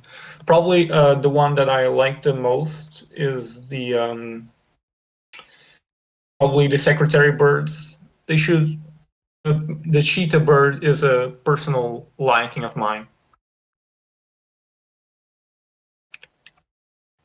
How about the fish? I didn't develop fish very well, sadly. There's way too much species of fish. I like to really grab each individual clade and start to see, okay, where this is going. And even for the lizards, I spent a lot of time to just really see each individual lineage and see what could they do. And in fish, it's way too much for me to do unless I had to just pick a random out of context species and just see how they go.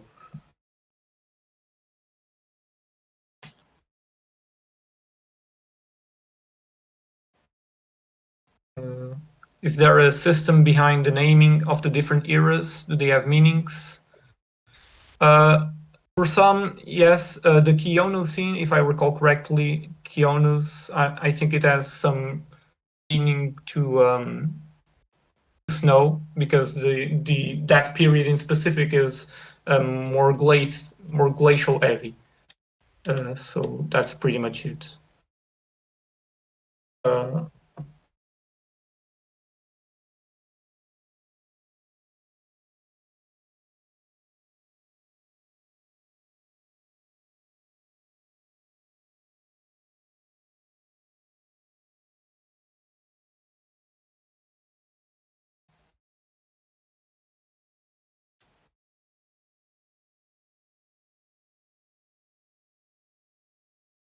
Seeing there's no more questions, I think I can say thank you for having me, and good luck to other presentations, by the way. I liked very much the other ones. Henry's presentation could have been more helpful in the Ice Age part, but... All right, well, thank All you right, for your presentation. That was really interesting. Thank you. All right, so next up is me again with my take on the future. Let's hope that this works again. Wait a minute, am I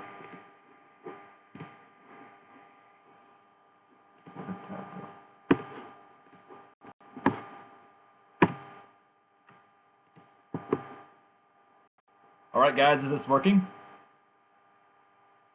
Yep, it's working. All right, cool. So, oh, I have no idea how that happened. So today I'm going to introduce you to my speculative evolution project on Beyond Holocene, which is basically my take on something like Afterman or The Future is Wild. So basically, the first thing I did here was come up with a timescale for the future. You can't talk about time if you don't have a timescale. So I decided to focus on the next 600 million years, which are divided into 4 eras: the Cenozoic, the Proximozoic, the Neozoic, and the Ultimazoic. And each of these eras is bookended by a quote-unquote Big 5 level extinction event. It's mostly volcanism, with the exception of the one 600 million years hence, which is caused by impact of gamma rays from a nearby exploding star. So the general format is that for each of the six eras, I chose six environments. With 6 being the sort of classic Walking With documentary number. I chose the environments to hopefully display a variety of biomes and geographic locations, as well as show the entire span of the era, to sort of show how global conditions and just the global faunal community changes over time. And within those ecosystems, I am going to expand on a bunch of the species that live there. So I'm starting with 6, but there are ideas that don't fit into any of the 6, so I'll get to those at some other point. So now, I hope this doesn't bug out, but we are going to do the march through time, and this is going to, this might take a while. I'm going to outline basically the whole plan that I have so far. And before we go, I'm going to say that there are there aren't as many images as I would like. I was planning to make them before doing this, but then my tablet died, so, yeah. Sorry about that. Okay, so we start with the Cenozoic, which lasts until 65 million years in the future. We basically pick up after the end Quaternary extinction and the Holocene thermal maximum. After this happens, the Cenozoic glaciation pretty much, as I mentioned in my previous presentation, starts up again. Things get colder and colder up till around 35 million years hence, after which the glacial conditions start to fade. The continents pretty much continue their current trajectories, with the Americas moving to the west, Africa moving north, Australia moving north, but overall, the world is still very recognizable. So what happened to humans in this timeline? We just don't know. I'll probably get to that at some point, but for now the focus is on post-human environments. We pick up 1 million years hence. We start in North America, which is still recovering from the impact of humans. This is sort of the post-extinction recovery ecosystem. Atmosphere is still recovering from human levels. Global temperatures are still hotter than today, and the types of animals we get here are descended from feral animals and animals that survived well alongside humans. For example, feral dog populations have intermixed with coyotes to produce coy dogs like we see here. We have feral cattle. We have things like raccoons, corvids, blackbirds, all of which are general species that did well in the previous million years. Next, we visit the Australian outback 10 million years hence, which isn't very different from today. Australia's pretty much taken over largely by invasive species. A few native species have made it, such as kangaroos, some birds of prey, which by now not only set fires but also use fires to cook their food. But overall, things like feral cats, camels, rabbits, and cane toads dominate the environment. Emus, yes, emus too. 20 million years hence, we visit a new Hawaiian island. So basically the Hawaiian hotspot keeps producing new islands. By 20 million years hence, all modern Hawaiian islands have sunk beneath the sea. Most endemic Hawaiian fauna is pretty much now extinct. But on the bright side, coral reefs have pretty much recovered. So some of the animals that live in the Hawaiian Islands 20 million years hence include semi-aquatic rats, otters, which are semi-aquatic mongooses, and large terrestrial owls. Large terrestrial owls have happened several times in prehistory. Why couldn't they happen in the future? We next stop 35 million years hence in continental Europe at the height of the Ice Age. I haven't expanded on this one very much yet. It's going to showcase things like basically re-evolved saber-toothed cats descended from feral cats, giant cattle, and ground sloth convergent raccoons. This one is admittedly not super developed yet, so stay tuned. We next stop at the Ethiopian savanna 40 million years in the future. This is on the continent of East Africa, which by now is developing a distinct faunal arrangement from the mainland, which is starting to blend in with Eurasia. On the Ethiopian savanna, one of the most prominent animals here, which unfortunately I haven't drawn yet, are the ant rats, which are descended from mole rats. They're smaller, they're even more eusocial, and they build mounds now. Some of the other animals that live in these savannas include the ant hyenas, which are descended from aardwolves, manticores, which are predatory baboon descendants, and stalking hornbills, which are ostrich-sized predatory flightless hornbills. They're pretty cool. So we next move on to 50 million years hence. We stop on the coastline of South America. By now, the world is deglaciating. Things are getting warmer, but overall, the coastline of South America is pretty similar to how it is today. And some of the animals that we see here are blade wings, which they look like terns, but they are descended from gulls. Terns per se are now extinct. Some of the other animals that we have here include diving vultures, otter cats, which are also descended from feral cats. They different species range in size from otter size to large nothosaur size, and meerschwein, which are large marine pigs. So after a extinction level event, 65 million years hence, we move on to the Proximozoic. There's a global hothouse that lasts pretty much throughout the entire era. The continents continue to spread, but starting 104 million years, the mid-Atlantic ridge starts to subduct, and the continents start to come together again. We have mountain ranges that form in the Mediterranean and in Southeast Asia as Africa and Australia collide with Eurasia, forming a massive supercontinent. We also see Antarctica colliding with South America, and that affects the fauna of both continents. So we start off with a grassland in central China. This is showcasing the species that survived the extinction event. Some of these include parrots, which by now have evolved into sometimes flightless, sometimes not terrestrial predatory forms, like Psittacoraptor right here. We also get large flightless herbivorous anseriforms and killer shrews. I'm not going to sugarcoat it. We have the killer shrews here. So yeah, here they are. Keep these in mind. These two will come important later. Okay, so 90 million years hence, we stop at the forests of Antarctica, which by now have largely been colonized by South American species. The continent is pretty much entirely forested by now. We have other We have more of those parrot raptors. We have a bunch of large herbivorous rodents, many of which, like Hoplithotherium here, are armored. We have flying monkeys, and we have large predatory terrestrial petrels, which are one of the few species that evolved on a deglaciating Antarctica that survived the invasion of South American species. Meanwhile, in Southeast Asia, it's pretty much all jungle. There's a widespread tropical rainforest belt that stretches across the entire globe. So the forests of Southeast Asia are dominated by birds and reptiles, including dragons, which are warm-blooded flying geckos.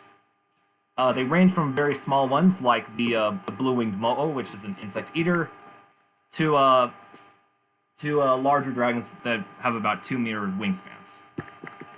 And some of the birds we get here include gorriones, which are descended from sparrows and fill a niche similar to hummingbirds or honeyeaters.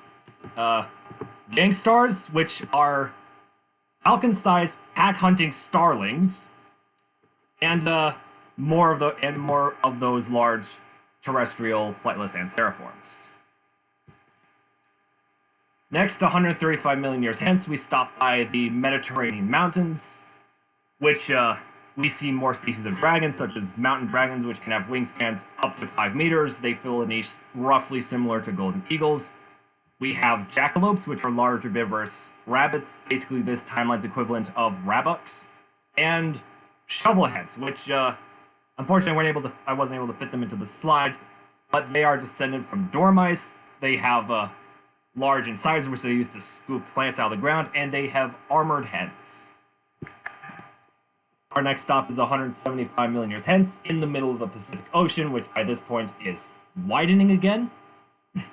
We've seen turnovers in marine fish, in pelagic fish taxa, and turnovers in the things that eat them. By now, marine mammals went extinct at the end of the Cenozoic, so by now new species have evolved, including my take on the giant whalebird meme, which in this case is descended from geese and swims with its feet. It's descended from something that swam more similarly to grebes or loons than penguins. It's pretty much a solid torpedo of bird. Some of the other animals that we can see here include mermice, which are descended from rodents and fill niches similar to a lot of smaller cetaceans.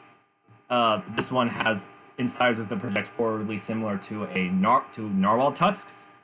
We have dart squids, which are squids that have the shell projecting out of the mantle, which it uses to impale prey.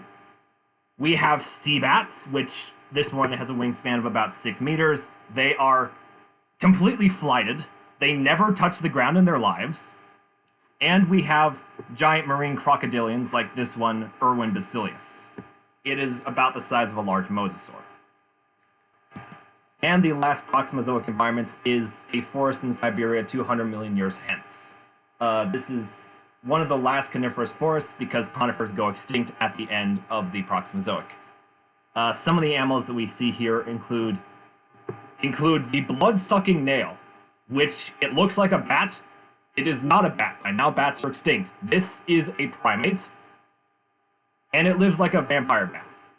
This proboscis in the front is actually its teeth, and it uses this to stab into the hides of larger organisms. Some of the other animals here include, remember the shrew and the goose from earlier? These are their descendants. We have Ava Titan, which is basically, it can grow several stories tall, lives in herds, eats out trees. We have Tyrannosaurus, which is a large theropod-sized, facultatively bipedal shrew. It is venomous and has retractable incisors. And this last one is not to scale. This is a fuzzy gecko. By now, a lineage of warm-blooded geckos with filamentous integument have evolved. This is not in scale to the other. This is not in scale to the other two. This is about the size of a lemur. I am colloquially calling this lineage Neosaurs. Keep that in mind because they will be important later. 215 million years hence, another extinction level event occurs, coinciding with the formation of Pangea Ultima. So, throughout the Neozoic, there is one supercontinent, Pangea Ultima, and one global ocean, Apao Moana. The supercontinent is initially very arid, but over time it starts moving towards the north. It cools down, it becomes wetter, forests start growing everywhere, and as I mentioned in my previous presentation, we get the Neozoic ice house, which lasts from roughly 208 million years all the way through the end of the era. Some of the other features of the Proterozoic include the Tiamat Sea, which is the enclosed body of water surrounded on all sides by Pangea Ultima, and the Delos Islands, which we are going to get to. So the first environment we see is the middle of the supercontinent, the middle of the desert. It is very dry, but it's still a rich habitat for species that can adapt, including descendants of that fuzzy gecko from earlier. Neosaurs basically dominate the Neozoic. Some of the other species we see here include a diversity of insects and burrowing birds. The next environment we see is a forest on the coast of South America, 240 million years hence. The coasts are a lot more habitable than the interior of the continent. This environment focuses on smaller species that live in the undergrowth and the canopy, including a lineage of Neosaurs that basically became Charavipteryx 2, but more successful. They have wings on their legs. We also see terrestrial catfish and, yes, tree octopuses. The next environment is 275 million years hence on the coastline of Alaska, which is now tropical. This is going to focus on both the shallow seas and the coastline. We see mollusk-eating Neosaurs, reef-building barnacles, and giant marine worms, among other things. So I was originally planning to have the next environment be, again, in the middle of the supercontinent, but I've had a better idea.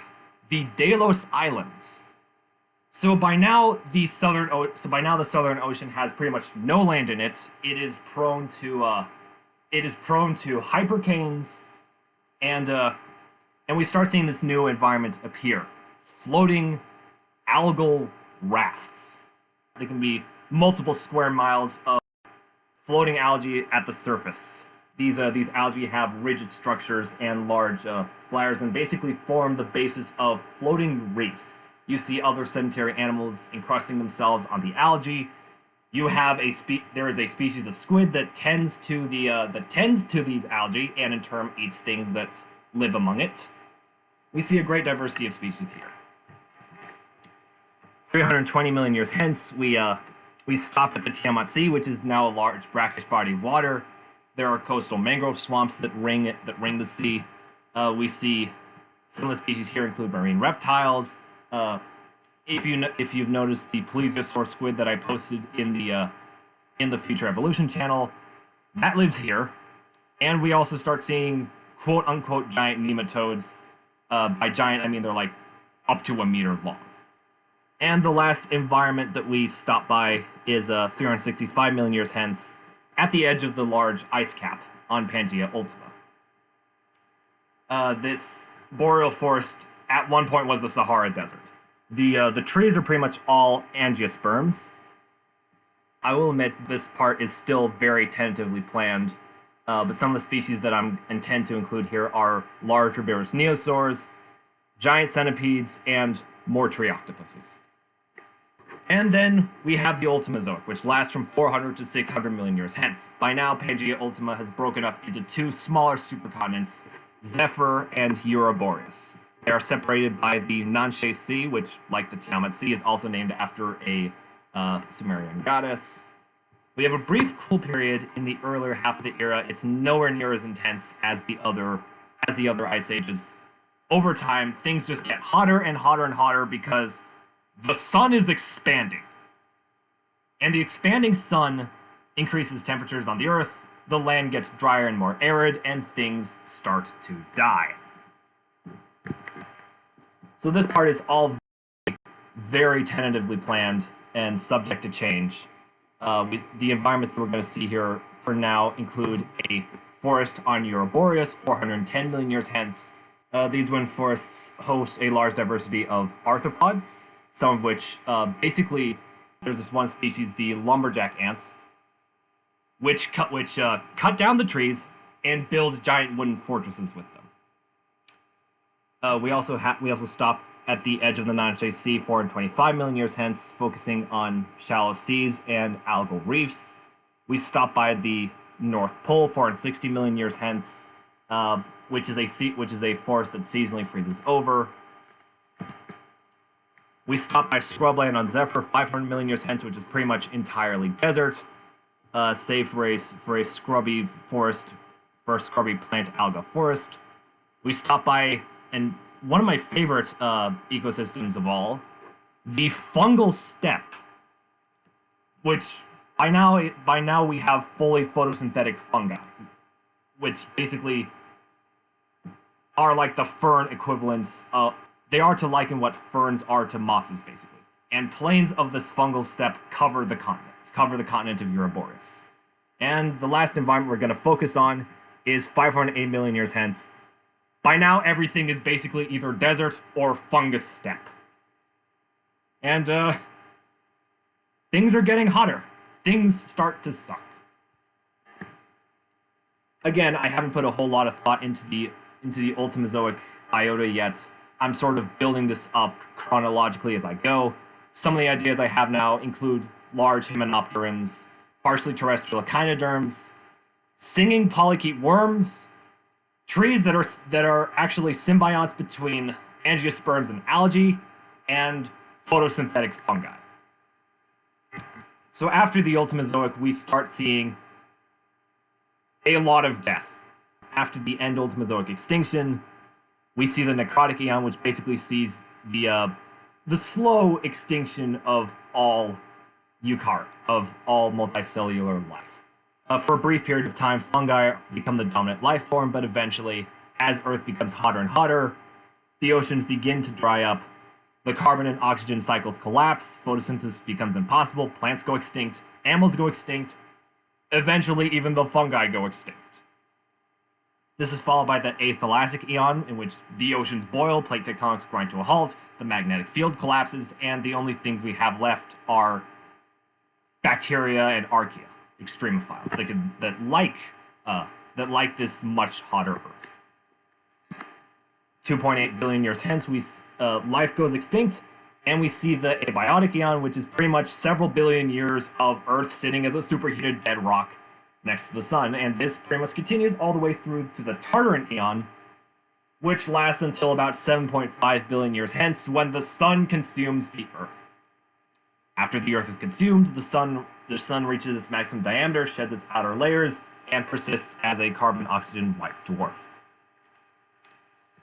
So yeah, that's basically the plan. If you want to know more, I set up a website, zhejiangopterus.org/future.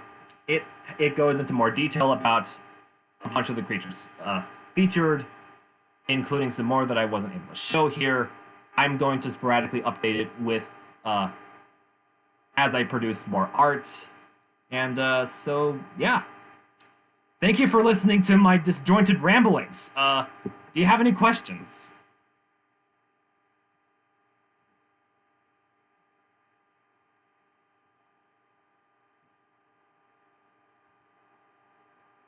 Question: can the new sun support life? Well, the sun spent several billion years as a red giant, so theoretically, life could appear on another body in the solar system during this time, but eventually it will evolve into a carbon-oxygen white dwarf, which will be too dim to support any form of life.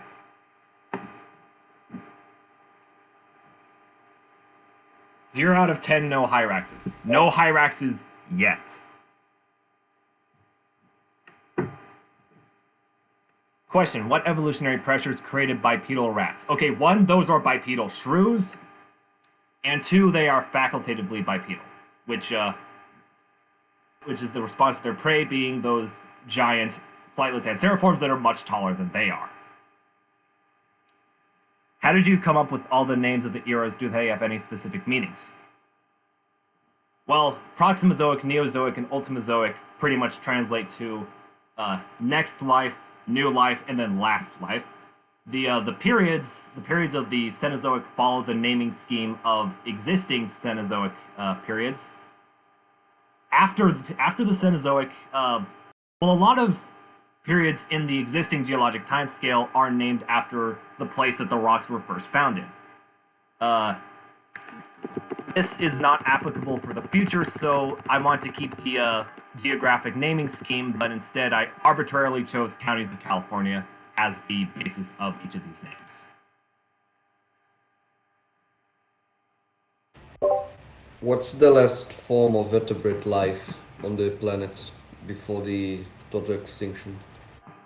What's the last form of vertebrate life? I haven't planned that far out yet.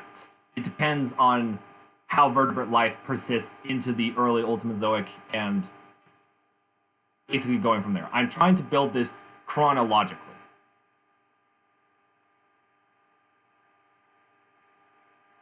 The only difference between rats and shrews is the insane amount of crack the latter intakes. The latter is also venomous. All of the killer shrews in this timeline are venomous. Do you have further plans on endemic island species? Yes, I do. If you noticed, the Neozoic globe has this set of islands out here to the west. I am going to eventually visit what lives on those islands like 270 million years in the future. It is going to be very, very weird.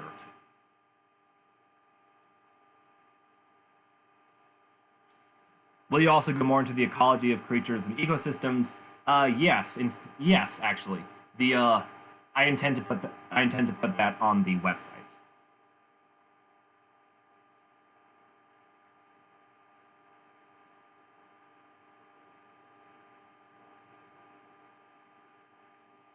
I think this is the start of the break now, but keep the questions coming and we'll answer those during the intermission. That was a fabulous.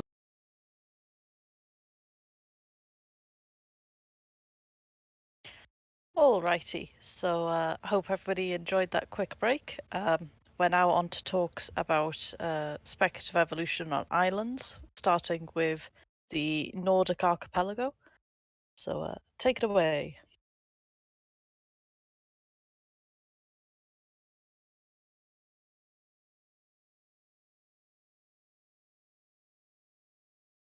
Right. Can everybody hear me properly? Yep, we can hear you and we can see your screen. Good. Let's begin. Right. So this is the Nordic Archipelago, which is a visual walkthrough of a work in progress Speczoo project that I have, which is could be pretty interesting, probably. So what are the initial ideas and inspirations for this project? Well, I wanted to make a Speczoo project with a difference, so it's got a bit of a boring prospect. You'll see what I'm talking about later. And it's mostly inspired by the Holocene and the Quaternary era and the Pleistocene in a way that it's familiar and unfamiliar. You know what you're looking at, but the places you're looking at have really weird features, like animals and plants you don't recognize, and landscape features that make you go, what in the hell is going on? And it's inspired by Nordic nature and wildlife, which I'm really familiar with, and I love island evolution, which is one of my biggest fascinations in all of natural history, and the art of the Swedish visual artist Simon Stålenhag. This is one of his paintings. It has nothing to do with the project. It's just a really beautiful painting, and it just puts together what I want to emphasize in this project, which is a familiar landscape, but it has some weird features in it. Now, the world of the Nordic Archipelago is a world near our own, felt about 5,000 years in the future, and global warming and the Anthropocene have had their effect on the world, so a bit different. There have been extinctions, there have been some stuff happening, and the world is a bit warmer. And because of that, the ocean level has risen, and the Nordic countries are a bunch of islands, an archipelago of sorts, and humans have deserted the place, and wildlife has taken over in all of the four major island groups.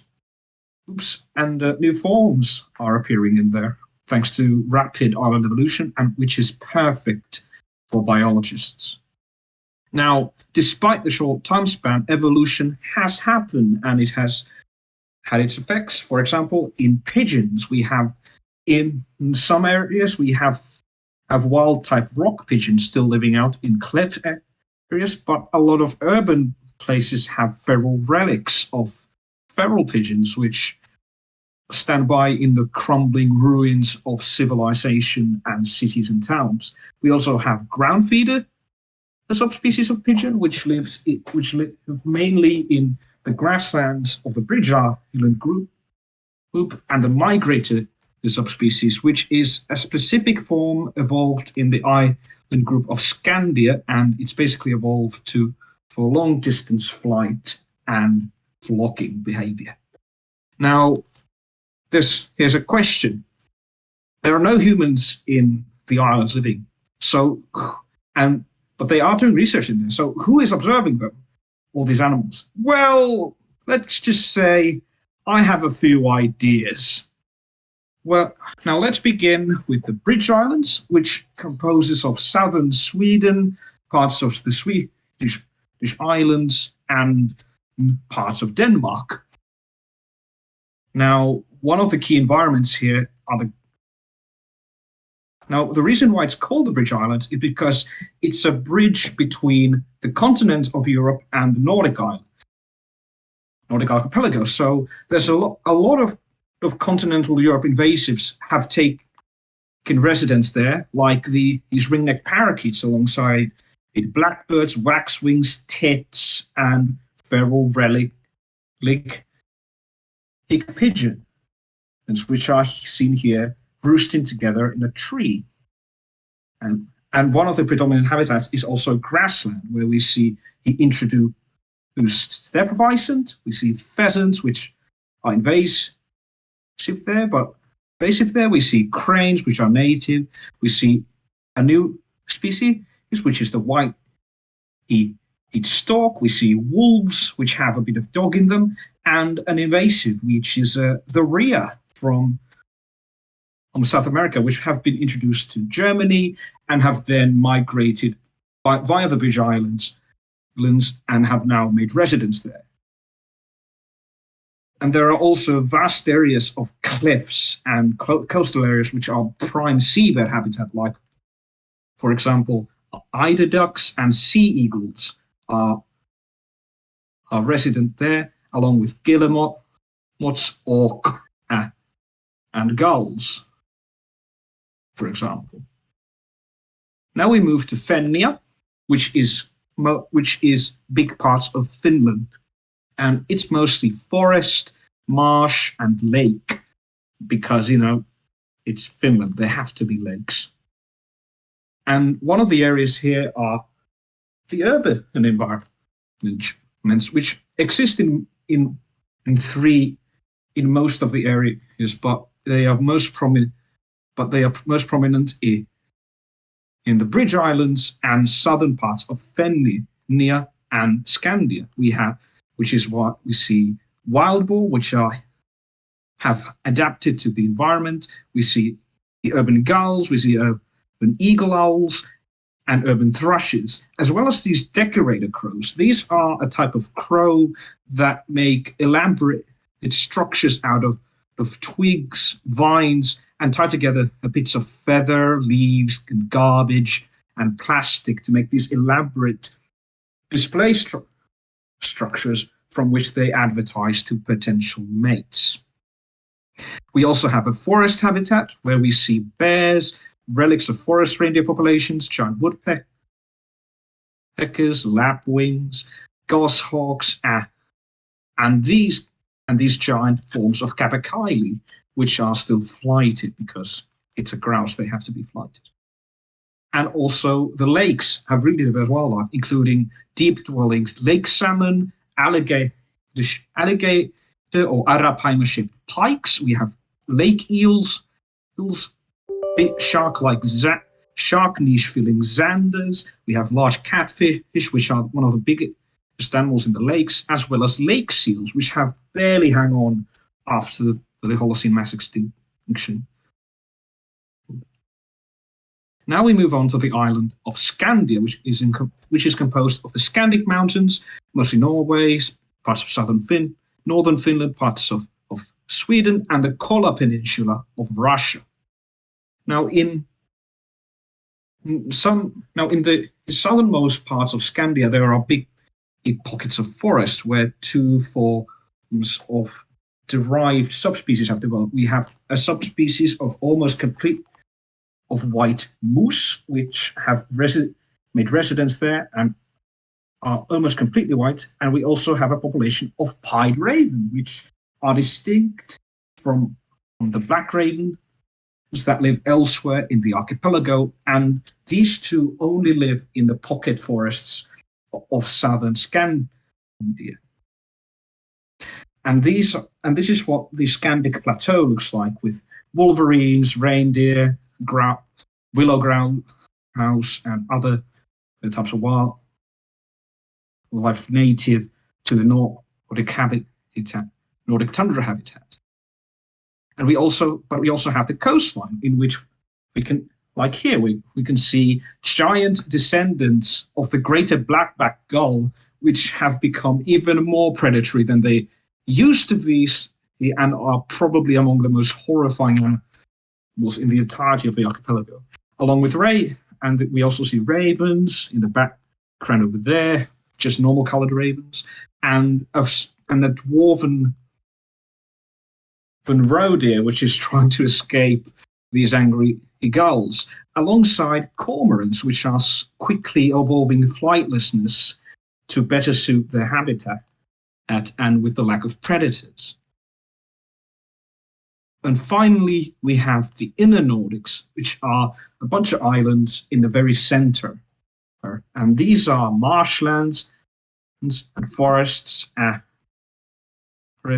small islets which are connected to each other. Now, because they're really small, there are cases of island gigantism, like with bank voles the size of squirrels, and with hazel grouse that have grown to unusually big proportions, as we can see here.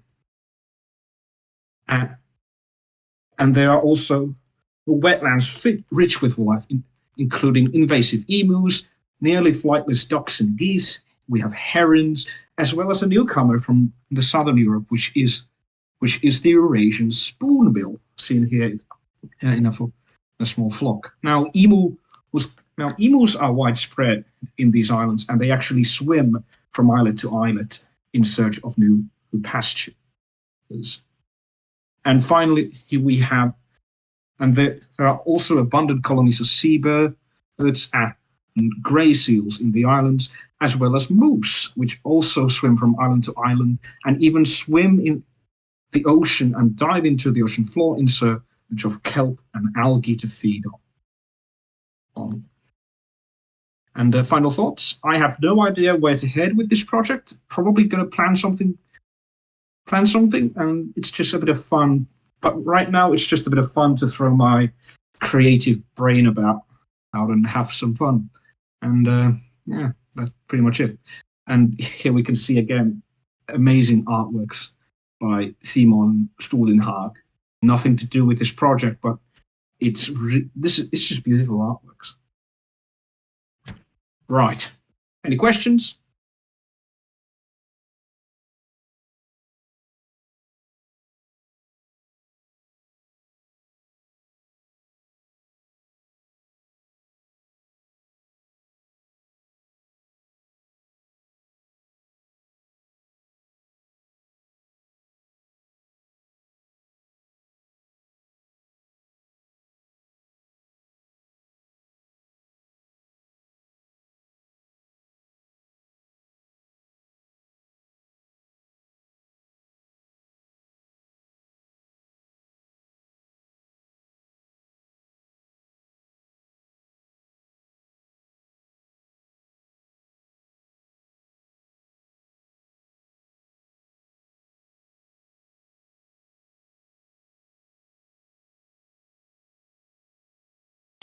So Astro Vitae asked, do you happen to sell any of those watercolors?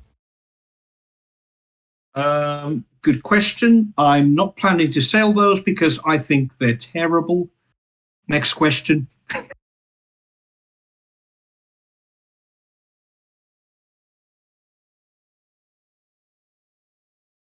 There are a few questions to the tune of what and how and liar, because we all think your art is absolutely fantastic. Thanks. Right. You thought about looking forward in the future? I have no idea. This is going to depend on a couple of things. Like a million years old. I'm going to stay at a very young timeline because I just want to mix up the species we have today with the invasives and the new environment because I'm kind of fascinated to see how these particular species will adapt and form new niches in these habitats along with invasives. And there's a lot missing out. I could add a lot more to these and do a bit more world building, to be honest.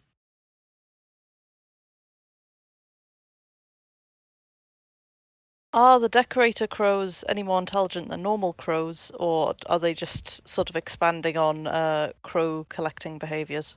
They're just crows who are into high fashion. They're just as intelligent as normal hooded crows.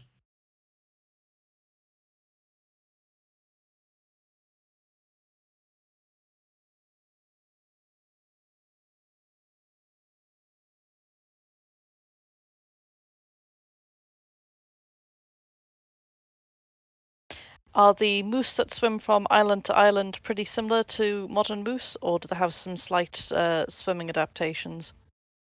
They're slightly smaller. In proportion they have bigger heads and wider hooves.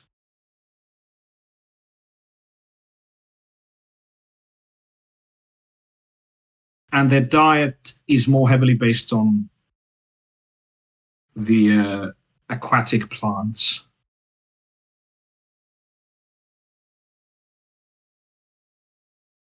Have you been inspired by any media about the near future? I have seen Life After People, but this is more inspired by Simon Stord in Haag, who is one of my favorite artists. Have you thought about maybe also other locations that will become others in the future?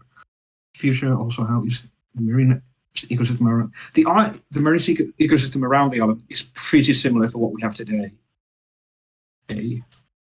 Basically. That's how I reckon anyway.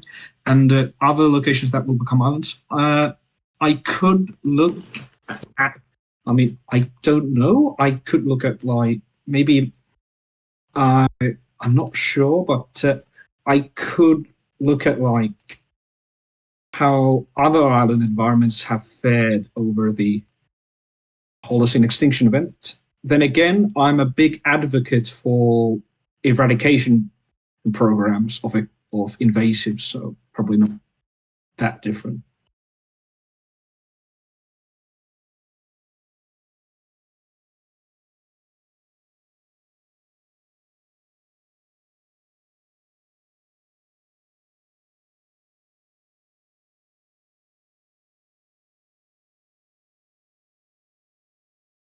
Question for the audience. There are some people in the audience who are from Nordic countries or Northern Europe. Do you have any thoughts about this, and do you have ideas?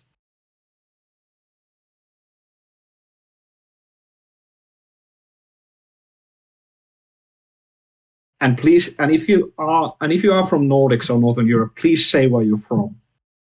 If you're Icelandic, I'm very sorry. Okay, there's one. Yeah, your commission, you're from Denmark.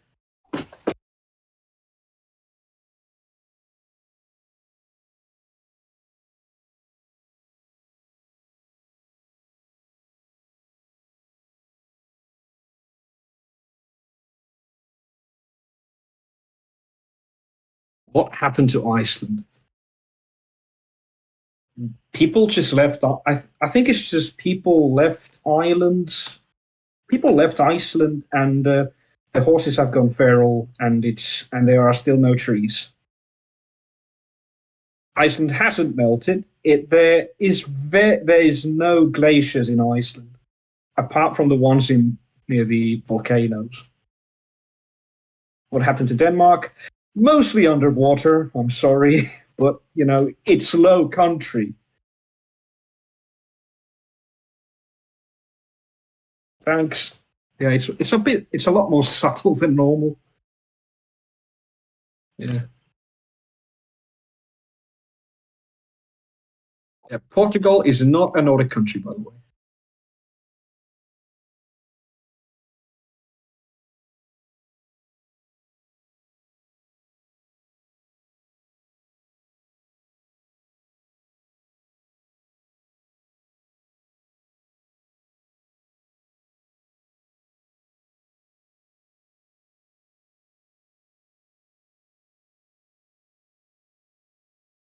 Yeah.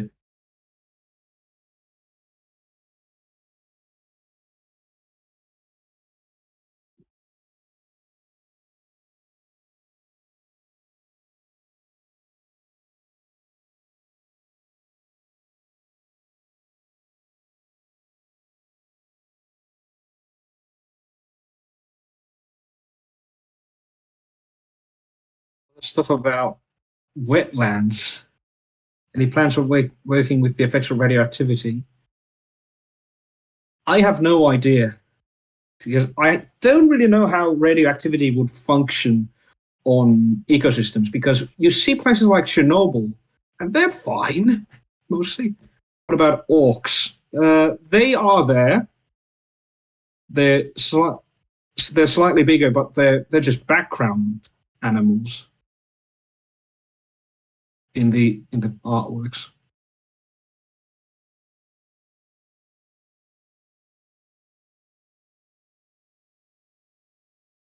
Little orcs also bigger. Little orc don't occur in the Nordic countries as a breeding species. I'm sorry. But guillemots are a bit bigger.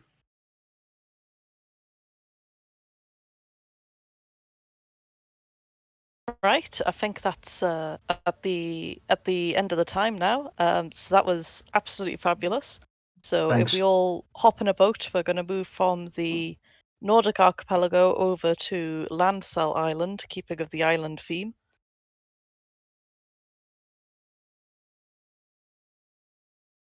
All right, all right. Give me a moment to get this all formatted correctly. Yes, it is red time.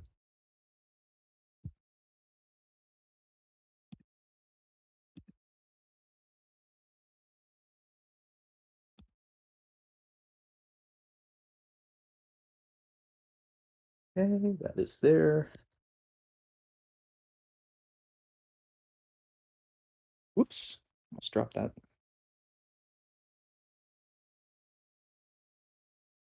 Okay.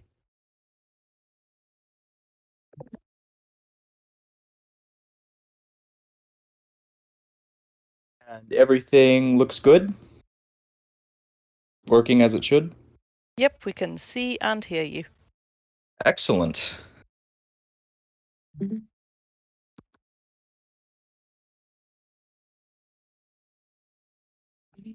Okay. Hello, everyone. My name is Tristan Landis, and I'm actually here on behalf of the Salutum Buru of Tourism. Maybe you have heard of the country in international news, but it is my job here today to sell you on why Salutum is a country worth visiting. Now, the meritocratic Republic of Salutum, unofficially just Salutum, is an Asian island nation located in the South China Sea, just west of the Philippines. Owing to its history and decade-spanning occupation by famed naturalist Alexander Lansdell, the main island is also sometimes simply referred to as Lansdell by non-natives. Despite being situated only 100 kilometers west of the Philippines archipelago, Salutum is unique for having a population that is comprised almost entirely of Brubafa and is the only country on Earth where humans form a minority. Gokatsu is the capital and a vibrant port city, and is considered to be the gateway between Salutum and the rest of the world. Tourism is still in its infancy due to the relatively recent opening of its borders and developing nature of the country. So what does Salutum have going on? Well, while you're here, you'd be remiss not to test out the local cuisine. Specifically, fried fruit, hot pots, and other dishes with clear Western and Filipino influences are all the rage. Because the average islander consumes well over 10 kilograms of food today, expect to eat well. But save some room, because Salutum is perhaps best known for its pengokam wine. This blend of jackfruit, other fruits, and leaves has a rich and distinct flavor, which has earned it global recognition. This is also one of the few places on Earth where homes are grown instead of built. While many islanders now live in settlements built from more fortified materials, you can still find the quote-unquote tree houses, called segno kemtum, in the more forested regions of the island. It can take these master horticulturists years to make a single item, which they do by setting and grafting trees and bushes to suit their needs. The end result? Living houses, communal buildings, fences, and even fishing platforms. The oldest surviving of these today were planted well over 2 centuries ago. But we can tell from archaeological records that the practice is at least several thousand years old. But where exactly should you go while visiting? With hundreds of kilometers of coastline, any of the thousands of beaches are a good bet. You should absolutely visit the different districts of Guntuska as well. My personal pick would be to suggest any of the number of the island's scenic or historical sites.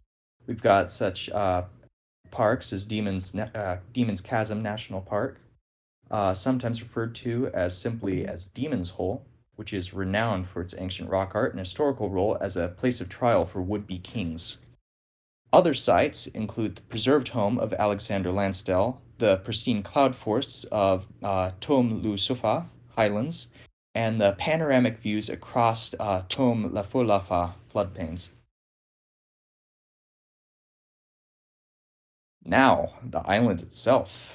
The islands themselves have an interesting geologic history, with some parallels to the nearby Philippine island of Palawan.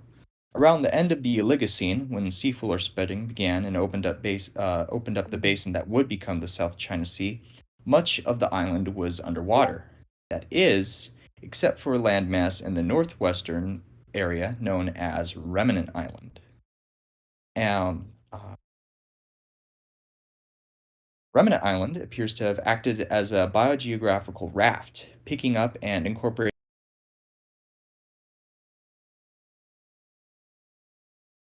Lansdell by the Miocene, as multiple thrust events caused mountain building events on Lansdell's northwestern spine and east bordering the Manila Trench. Without these particular events, Lansdell would not be nearly as unique as it is in the biodiversity department. But enough about the island. I'll bet you want to know more about the people living there. As a bit of a reminder for the purpose of sensitivity, apologies. Let's talk about Brubafa. Brubafa, also sometimes called Nandre, are a species of perissodactyl or odd-toed ungulate. Brubafa are most notable for being the only other recognized Sophan species to share Earth with humanity. Brubafa live in the highest densities in the Indian subcontinent, Southeast Asia, China, and of course, Salutum, but can be found almost globally due to historic migrations and, unfortunately, the historic slave trade. Like humans, Brubafa demonstrate a high degree of sociality and commonly live in large groups wherever they are found. Due to extirpation by humans, few traditional Brubafan societies remain. With those that do, are predominantly located in reserves in India's Western Ghats and New Guinea's highlands. Like humans, Brubafa are omnivores, However, they consume more plants in the forms of leaves and especially fruit. They'll ingest varying proportions of small and medium-sized mammals, birds, eggs, and fish, depending on the region they live. Many Brubafa work together with humans and are fully integrated into society. Most have simply adopted the local human customs and cultures of the places they call home. Both species help each other, lending their own strengths to achieve feats they could not do alone. Now, the Brubafan people of Lansdell are known officially as the Aputsum. Archaeological findings place their settlement of the island almost 70,000 years ago, around the same time that our own species was beginning to enter Southwest Asia, so they have been there quite a while. Compared to Brubafa elsewhere, they are around 75% the average adult size, with darker faces and more conservative facial markings. Like other Brubafa, they have strong work ethic and strongly value personal and physical prowess. In fact, many festivals and celebrations on the island incorporate physical challenges. During Dopengokam, traditional wrestling matches occur which decide the entire leadership for the next 4 years in some areas. Another holiday, Ule Lafa, is more laid back and focuses on the gathering and feasting, which may be more suitable for those adverse to violence. As stated earlier, Salutum's biodiversity is incredibly unique due to a number of compounding biogeographical factors. Relative isolation for nearly 30 million years, close proximity to the equator, and minimal environmental protrusion have earned Salutum the nickname the Madagascar of the South China Sea. From fanged deer, huge elephants, and rodents of unusual size, these islands offer a treasure trove of discovery for wildlife enthusiasts. A unique mixture of habitats and isolation have led to the evolution of unique animals that inhabit Salutum and nowhere else on Earth. And here are just a few of the more common animals you may see. Fanged deer, or Speczoo, are the most frequently encountered large herbivores on the island. Despite their bony horns and deer-like appearance, their closest relatives are not traditional deer of the family Cervidae. They are actually most closely related to mouse deer, as evidenced by their fangs. A few species are frequently seen in clearings on the edges of woodland, browsing on low-growing plants and fallen fruit. Other species prefer to live deep in the jungle, along and in rivers, or up in the highlands. Despite how derived they've become, Sentoku do not appear to have been part of the Oligocene fauna that initially founded Lansdell's ecosystem, and seem to have instead arrived sometime during the Miocene. The giant bristleback, or Panducum, is the world's largest rodent and is even bigger than a boar, so they're also larger than capybara, and actually quite a few of the extinct South American rodents as well. These huge rodents, very large, just like their smaller relatives, have defensive spines along their head and back that give them their name. This also means that they are the largest spined animals. They are very territorial animals and they're very solitary as well. They prefer to set up strict territories and mostly they mostly do their own thing outside of breeding, when it's time to raise young and breed. And they advertise their territory by screaming in the lovely screams, beautiful screams in the middle of the night. And giant bristlebacks are very special to the Aputsum. They have a special reverence due to their tenacity and natural toughness. Not a lot of things bother them because of just how nasty they are. And there is the Lansdellian wolf, and it is one of the most common and charismatic large predators on the island. It is also known as natives as the Musese. Despite the name, they are not wolves, but part of a group of mammals found only on Salutum, the Prionoscoricids. They do look threatening, but most species pose little threat to humans and Brubafa. They primarily hunt smaller fanged deer and medium to large rodent species. Of course, you must keep in mind they are wild animals, and you should not walk up and pet one. That's asking for trouble. Now, there are much larger Prionoscorids that inhabit Lansdell, such as tree lions, which are not pictured, and you do best to avoid those. They do not they do not. You will not encounter them unless you visit a zoo, as they prefer undisturbed habitat and are among the largest arboreal predators in the world. And they are also one of the few things that can actually hurt the elephants on the island. And they seem to have, after the arrival of elephants, they actually seem to have gotten a little larger, which is interesting. Although it's been debated, so there's still more research needed to see if that's actually the case. And of course, one of my favorite animals, the bukema. And if you look into the trees, you may see what appear to be monkeys clambering around. However, these are in fact bukema, distant relatives of Brubalfa, and part of another group of animals that live only on Salutum. Bukema are skilled climbers that rarely come to the ground except when the distance between trees is too great to jump. Males have bright markings on their chest that they use in territorial bouts, standing on their hind limbs with their arms outstretched. These markings and their color can be very useful in species identification. The lesser bukema, pictured here, has a set of simple dots that serve to mimic eyes and confound rivals. Cragfowl. While taking a stroll on the island's beaches, you may see birds known as cragfowl or lofau wandering the beaches. These are large, poorly flighted fowl-like birds that are, in fact, giant pigeons. And they are actually of relation to the extinct dodo. Although it is not a close relation, they're simply both in the same subfamily, and of course they've separated for more than close to 30 million years. So it's same subfamily, but other than that, not closely related. Their actual closest relatives are the bleeding heart doves, from which molecular evidence suggests they separated from close to 31 million years ago. As the name suggests, they nest in dry and rocky areas of the island where they are most safe from predators and a certain fungus.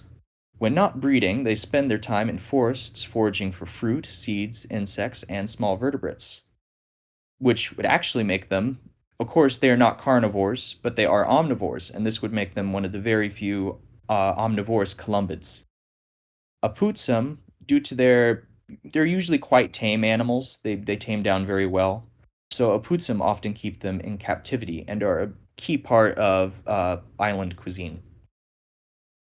Now, there are some reminders if you want to travel to Lansdell. You must receive your Lansdell encephalitis vaccination a minimum of 2 weeks prior to traveling to avoid being barred entry. The bringing or smuggling of unregistered animals is strictly prohibited. The introduction of non-native species is a federal crime and carries hefty punishments. Some eye contact is respectful, but prolonged eye contact in a Aputsum society is typically a signal of amorous intent and is thus suggested against unless you have a very close personal relationship with them. Persons with physical disabilities are advised to book their trip through an agent to ensure proper accommodations can be made, as even in urban areas, accessibility is limited. While Aputsum latrines are commonplace, human washrooms are a rare occurrence outside of cities. While trekking, be resourceful. If you would like further information and for more detailed information on island culture, history, and wildlife, please visit the Salutum Bureau of Tourism website. But please note the Salutum Bureau of Tourism website is currently undergoing renovations and will be available again late in 2021. And that is it.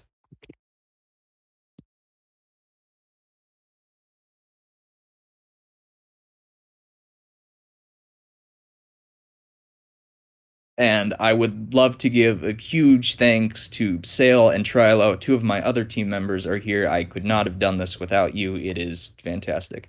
Unfortunately, our 4th team member could not be here. He is currently doing important things in college. So hopefully he'll be back soon, I hope, because I'm sure he'll want to see that. And yes, as Silda's posted, this is the Salutum Bureau of Tourism website, which is currently undergoing renovations.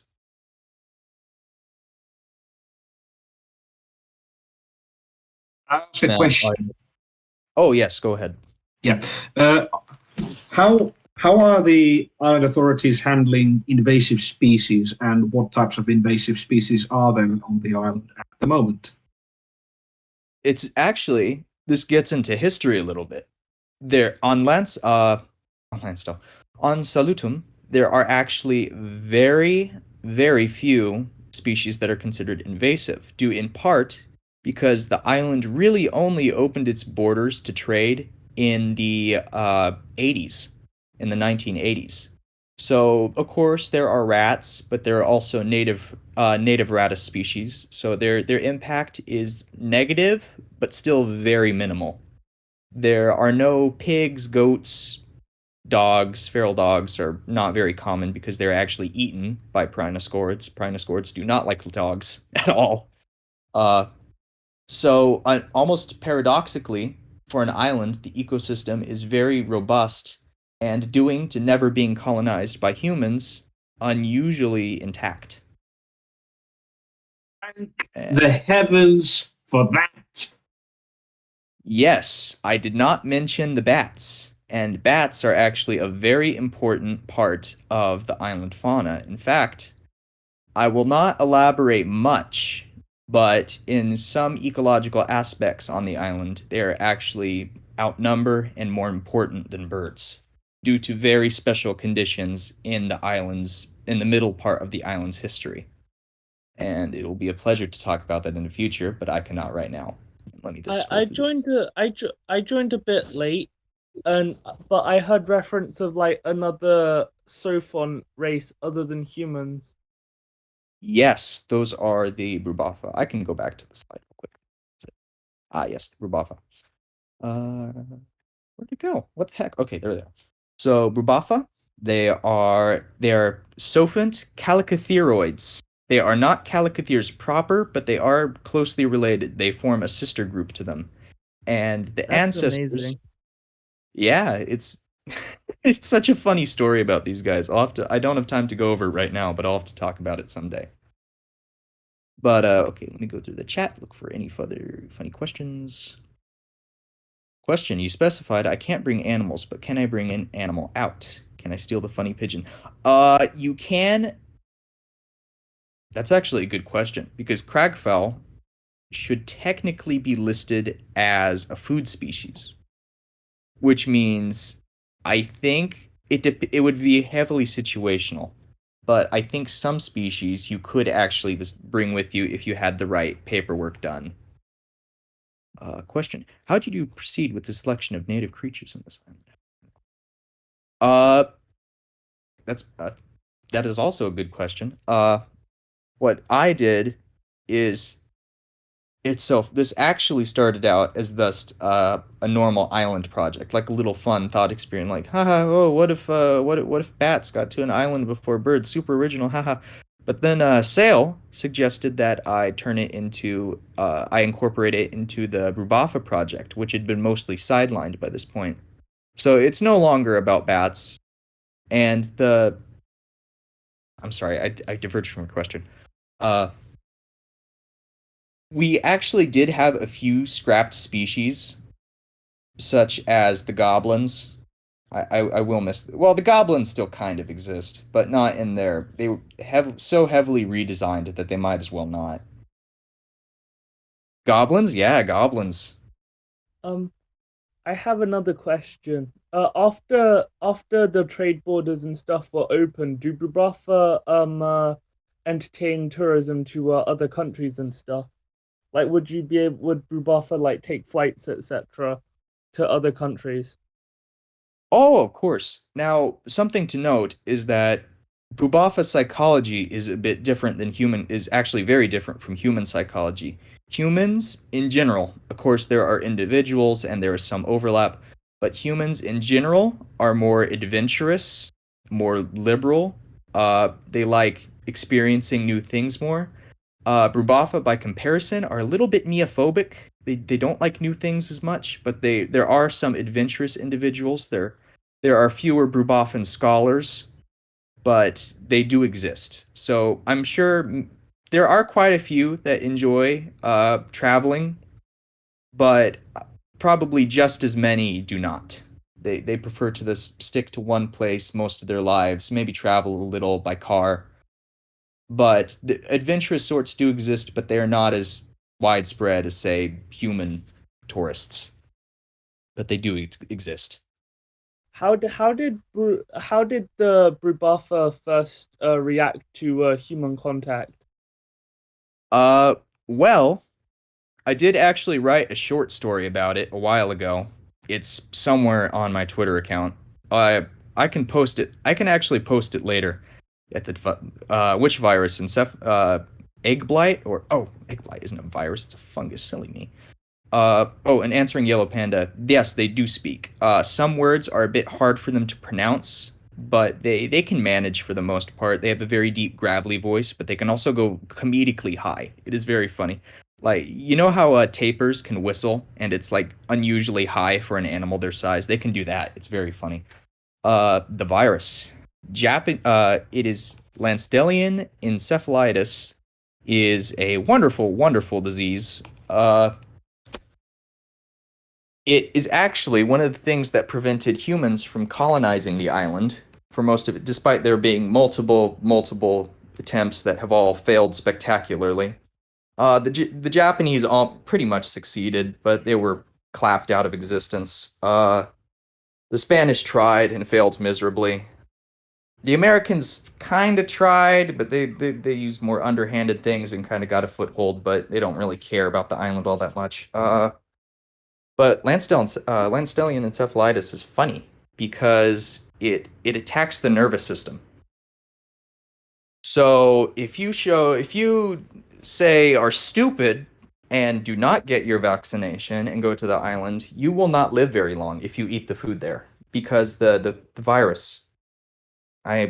Sale knows a bit more about the virus than I do. This may sound weird because I'm technically the project lead, but it is passed through contact. It is carried by Brubaffa, and it can affect Brubaffa, but it is much, much more dangerous to humans, and it causes brain swellings. It is very similar to Japanese encephalitis, but it causes it's much more severe. You die within a week, pretty much. It is violent, painful death.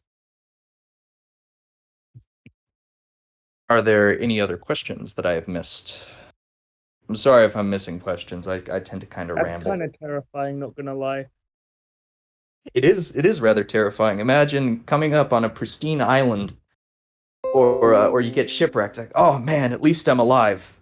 I'm alive. My crew may be dead, but you know, I made it. I'm alive. And you die within the week from horrible brain swellings.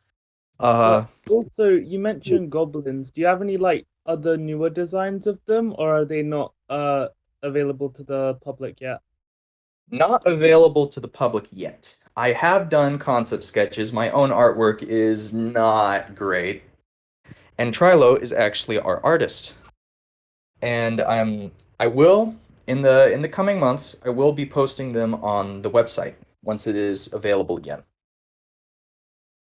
Also, if you did any more artists, I take requests and stuff, and I can do art. Oh, well, I'll keep that in mind. Someone else had a question? I have a quick question. You mentioned that the giant flightless pigeon is basically a food animal. That I have a question of: are there semi-domesticated populations of them? An issue with cragfowl is that they are very picky about their nesting requirements. So they can breed in captivity. Captive breeding hasn't succeeded yet. It can succeed, but you have to have a large enclosure with a certain microclimate. Okay. Otherwise, they just refuse to breed because they only breed in one place, and it is so hardly ingrained in their DNA that they find it hard to not do it, even if all the other conditions are fine and good for living. And there is a reason for this. There is a wonderfully twisted reason for this. And it's a fungal disease, isn't it? It's a wonderful little fungal disease. that caused the extinction of more than 90% of the diapsids on the island. The cragfowl were one of the few survivors of this event. And I will not elaborate further for now. You have a really dark sense of humor, don't you? Yes, I do. Haha, funny you. It's kind of like New Zealand, but reversed. The diapsids, there are no, instead of very few synapsids, there are very, very, very few diapsids. There are diapsids, but they're primarily live-bearing to escape the funny fungus. I may have said too much. Ooh, so the yes. funny fungus infects eggs, etc. Good to know. Yes, but I will not say that. I'm already talking too much. Darn it. I'm assuming that the cragfowl prefer drier conditions in their nesting areas because they're very suspicious about wet areas due to mold/fungal diseases in their eggs. Yes, they are genetically paranoid. It is hardwired in their DNA to breed in the driest places possible. I like figuring stuff out from very little clues. It's fun.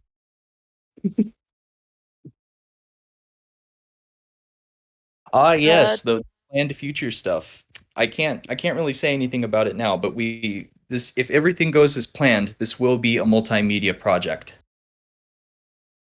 So there will be social media accounts, there will be a website, and possibly even a series at some point. This would be imagine if like you get crowdfunded for like a live action series that's like Walking with Dinosaurs style, and you get like practical effects. Oh, that would be outstanding. I would love to I am studying to make documentaries, specifically so I can make documentaries on extinct life and speculative biology, because those are my passions. Oh, and do you play Minecraft at all?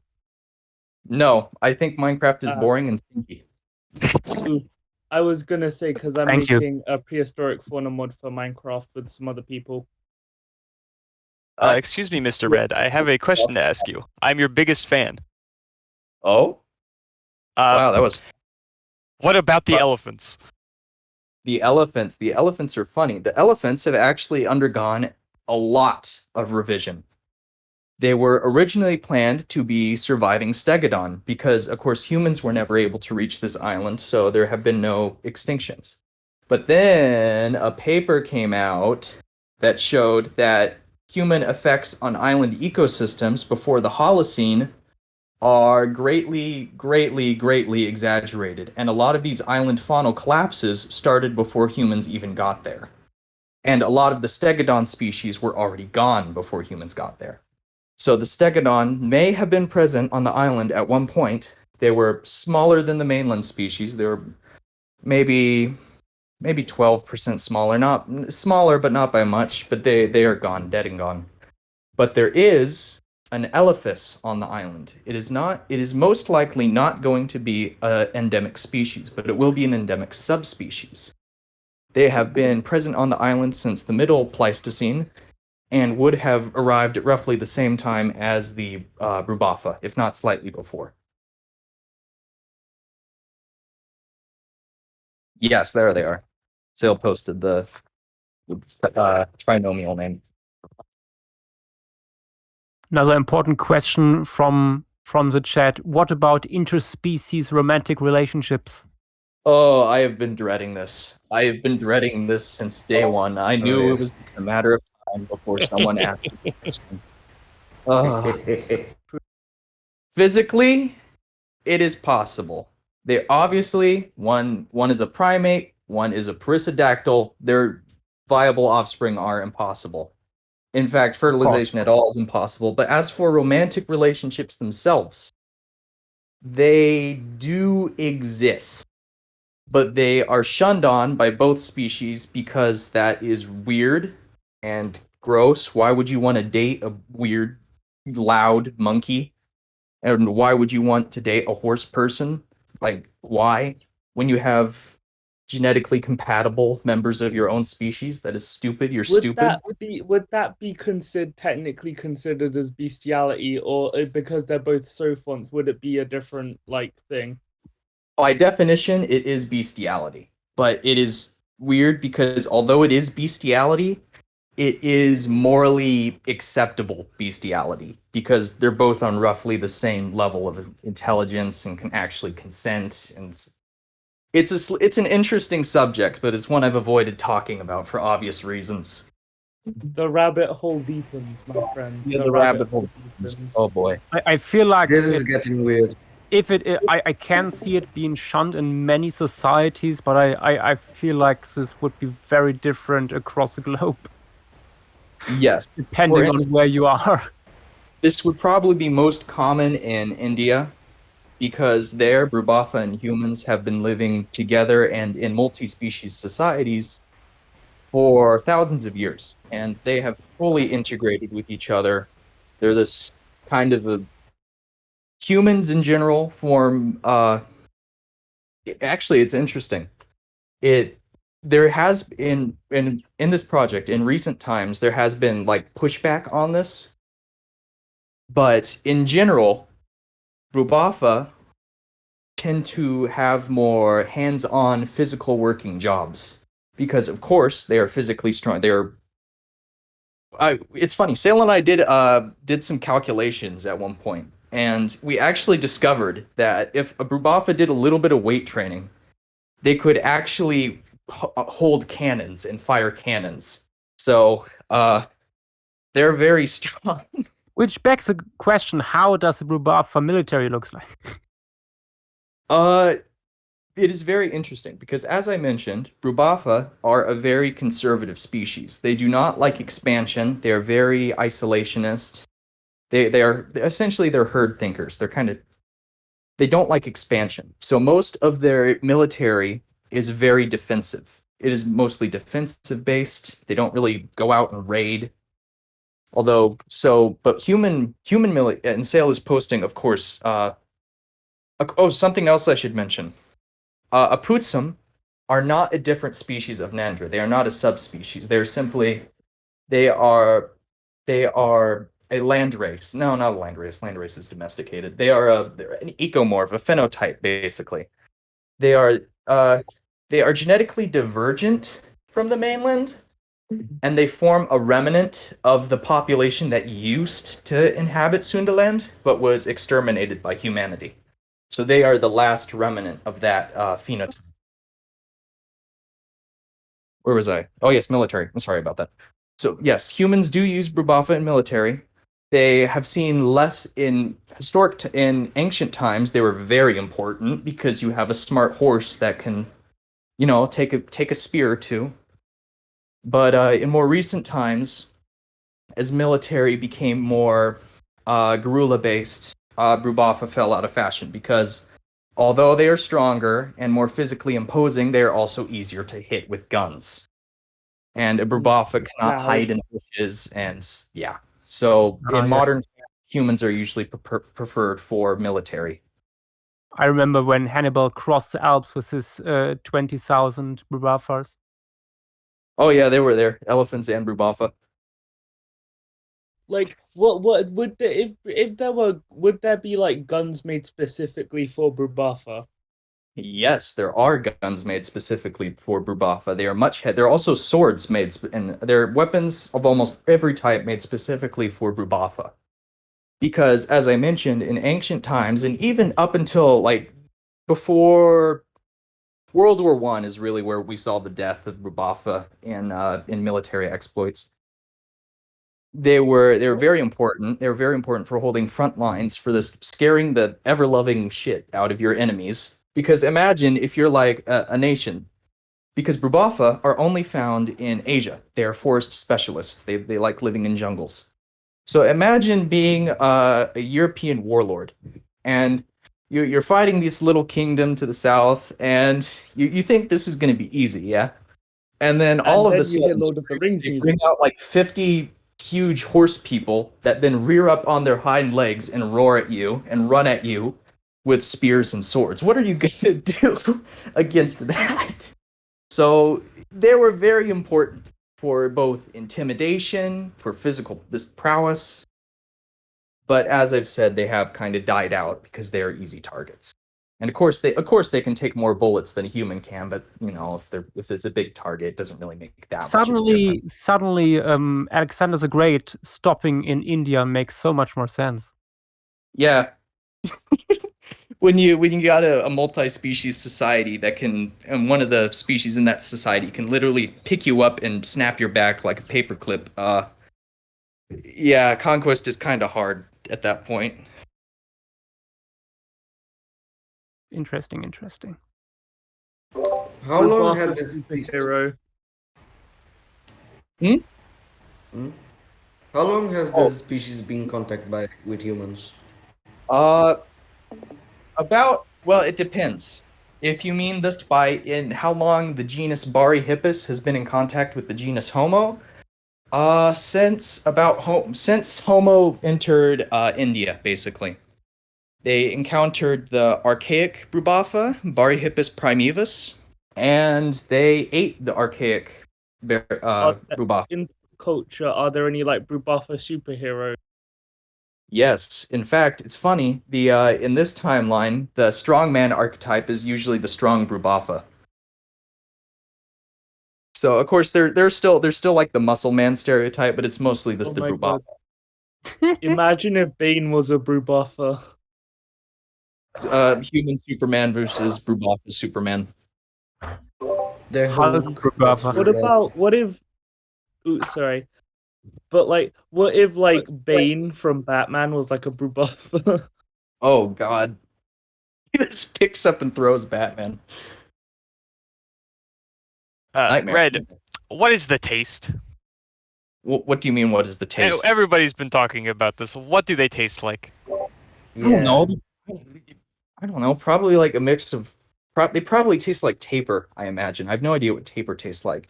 And that's also very illegal. I'm disappointed in all of you for thinking that. That is It's like first cannibalism, but with extra steps. Guys, you call me out for digging this rabbit hole deep. You guys have just started building trenches. Yeah. No, Fracas, you can't eat the Brubaffa. It'll kill you. Yes, it is a lot of meat, but it'll kill you first. There's nothing you Fracas, can do. you're a lot of meat. Have you seen me? I'm not even any meat. Oh, true. I have seen photos of you. I need the Brubaffa meat. Do not. Listen, the closest closest you can probably although. Oh no, now I'm educating the thought too. No. Well, you know, in the United States there is a legal loophole where if a person just dies naturally and they give consent that you can eat them, it is technically legal. It's morally questionable, but you can't be like arrested for it. So I assume, at least in the United States, you could do the same thing with the Brubaffa and get away with it.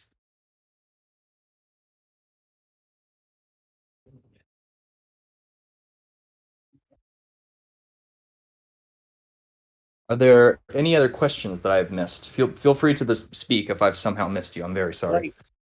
I feel like we're focusing on Brubaffa too much. What about the goblins? They sound adorable.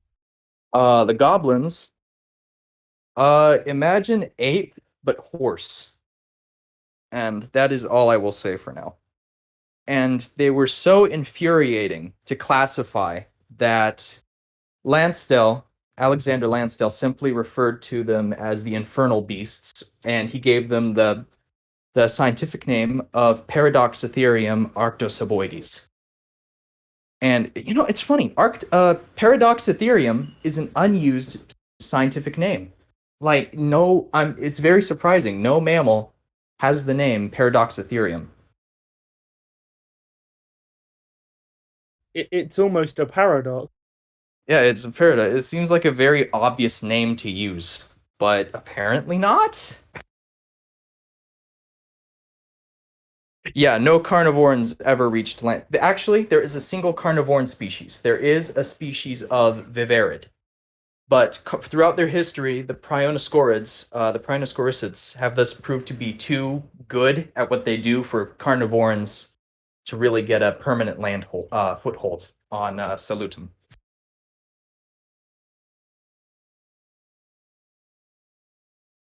I don't know, but your giant predator rats just remind me of the rat movie. Yeah, the giant enemy rat. Of course, they are not actually rodents. I will not say what they are, but they are not rodents. Yeah, they're terrifyingly good at what they do. They have, I will talk about them though. I will not talk about what they are, but I will talk about some of their adaptations. They have primate-like limb mobility, so they are terrifyingly good at climbing. Some species have retractable claws. They have serrated saw-like incisors that they rip into prey with. They have very good vision for a member of their group. So basically, you can think of them kinda as kind of Fusa on steroids. The tree lions. That's what the tree lions are. Let's see. They have funny teeth, horrible teeth, nightmare teeth, terrifying limbs. They are not very intelligent, though. They are not very smart. Most carnivores, if you were to compare them intellectually, they would just be blown out of the water. It's not even a competition. Of course, they're very good at what they do. The arboreal species are fairly intelligent. The terrestrial species are kind of just not very smart because in general, arboreal animals tend to be a bit more intelligent than terrestrial animals because they need to have bigger, not necessarily larger brains because diapsids exist. More brain power, this to, calculate jumps and think about where you're going. I did not mention the Rattus because they have not been completely fleshed out yet. They exist. There are probably... Actually, one of the Rattus species has evolved in a similar line to the shrew rats of Sundaland. So they also have like the funny tooth beaks that protrude from their lips. And they eat worms. They're funny. And speaking of worms, the Prionoscoricids are not just carnivores. Well, they are carnivores. But so they're not all macro predators. Some of them actually are insect eaters, almost akin to anteaters or pangolins. And some of them are also a bit like probing birds, like kiwis and plovers, in that they'll kind of probe around in leaf litter in the ground and pluck out insects, larvae and worms. Man, I've been talking about this for a while. Are there any other questions? Okay, one last question. Was there any Brubuffa in space so far? Yes, there have been Brubuffa in space. They were not... The first Brubuffa in space went up with the space shuttle program in the United States. So, I don't remember when that was exactly. But Brubuffa they were originally excluded from space travel because, one, it's a bigger animal. It's much harder to accommodate. Sure. You need a completely different type of spacesuit because they're just larger and different body shape from humans. Also, another thing, Brubuffa are only frulective bipeds. Probably mispronounced that. They spend most of their time walking around on all fours, but they are not knuckle walkers like the calicotherids. They are palm walkers because knuckle walking is this horrible for dexterity. It is the reason why when humans move around on all fours, we usually either fist walk or palm walk. If we knuckle walk for prolonged periods of time, it messes with our tendons and can actually destroy our dexterity. Like our hands start deforming. It is not good. There have been studies on this. Oh, people buried.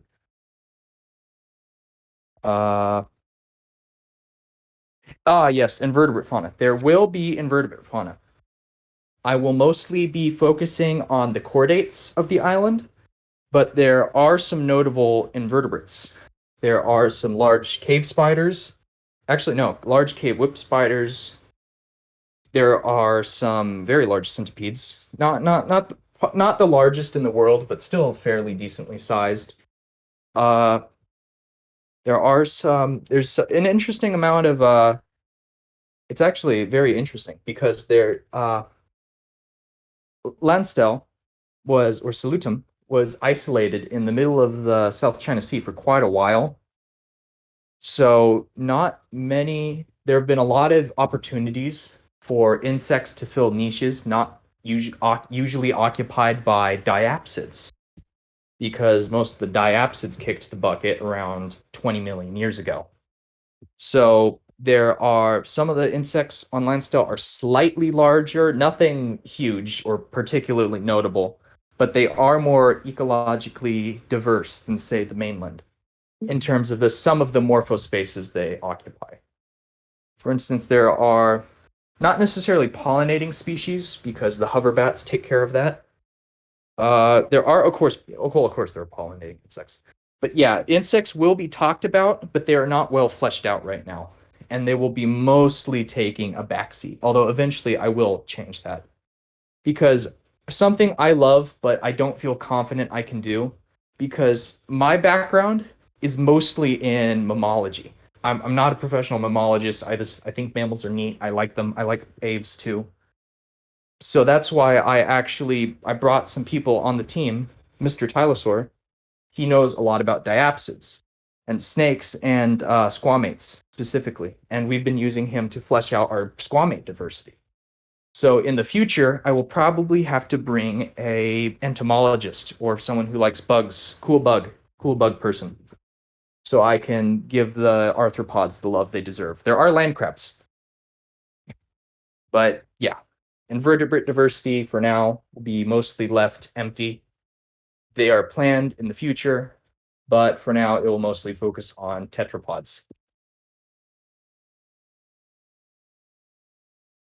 Okay. So I suppose I stop streaming now? If there are no more questions. No more questions? Okay. All right. Well, thank you very much. That was awesome.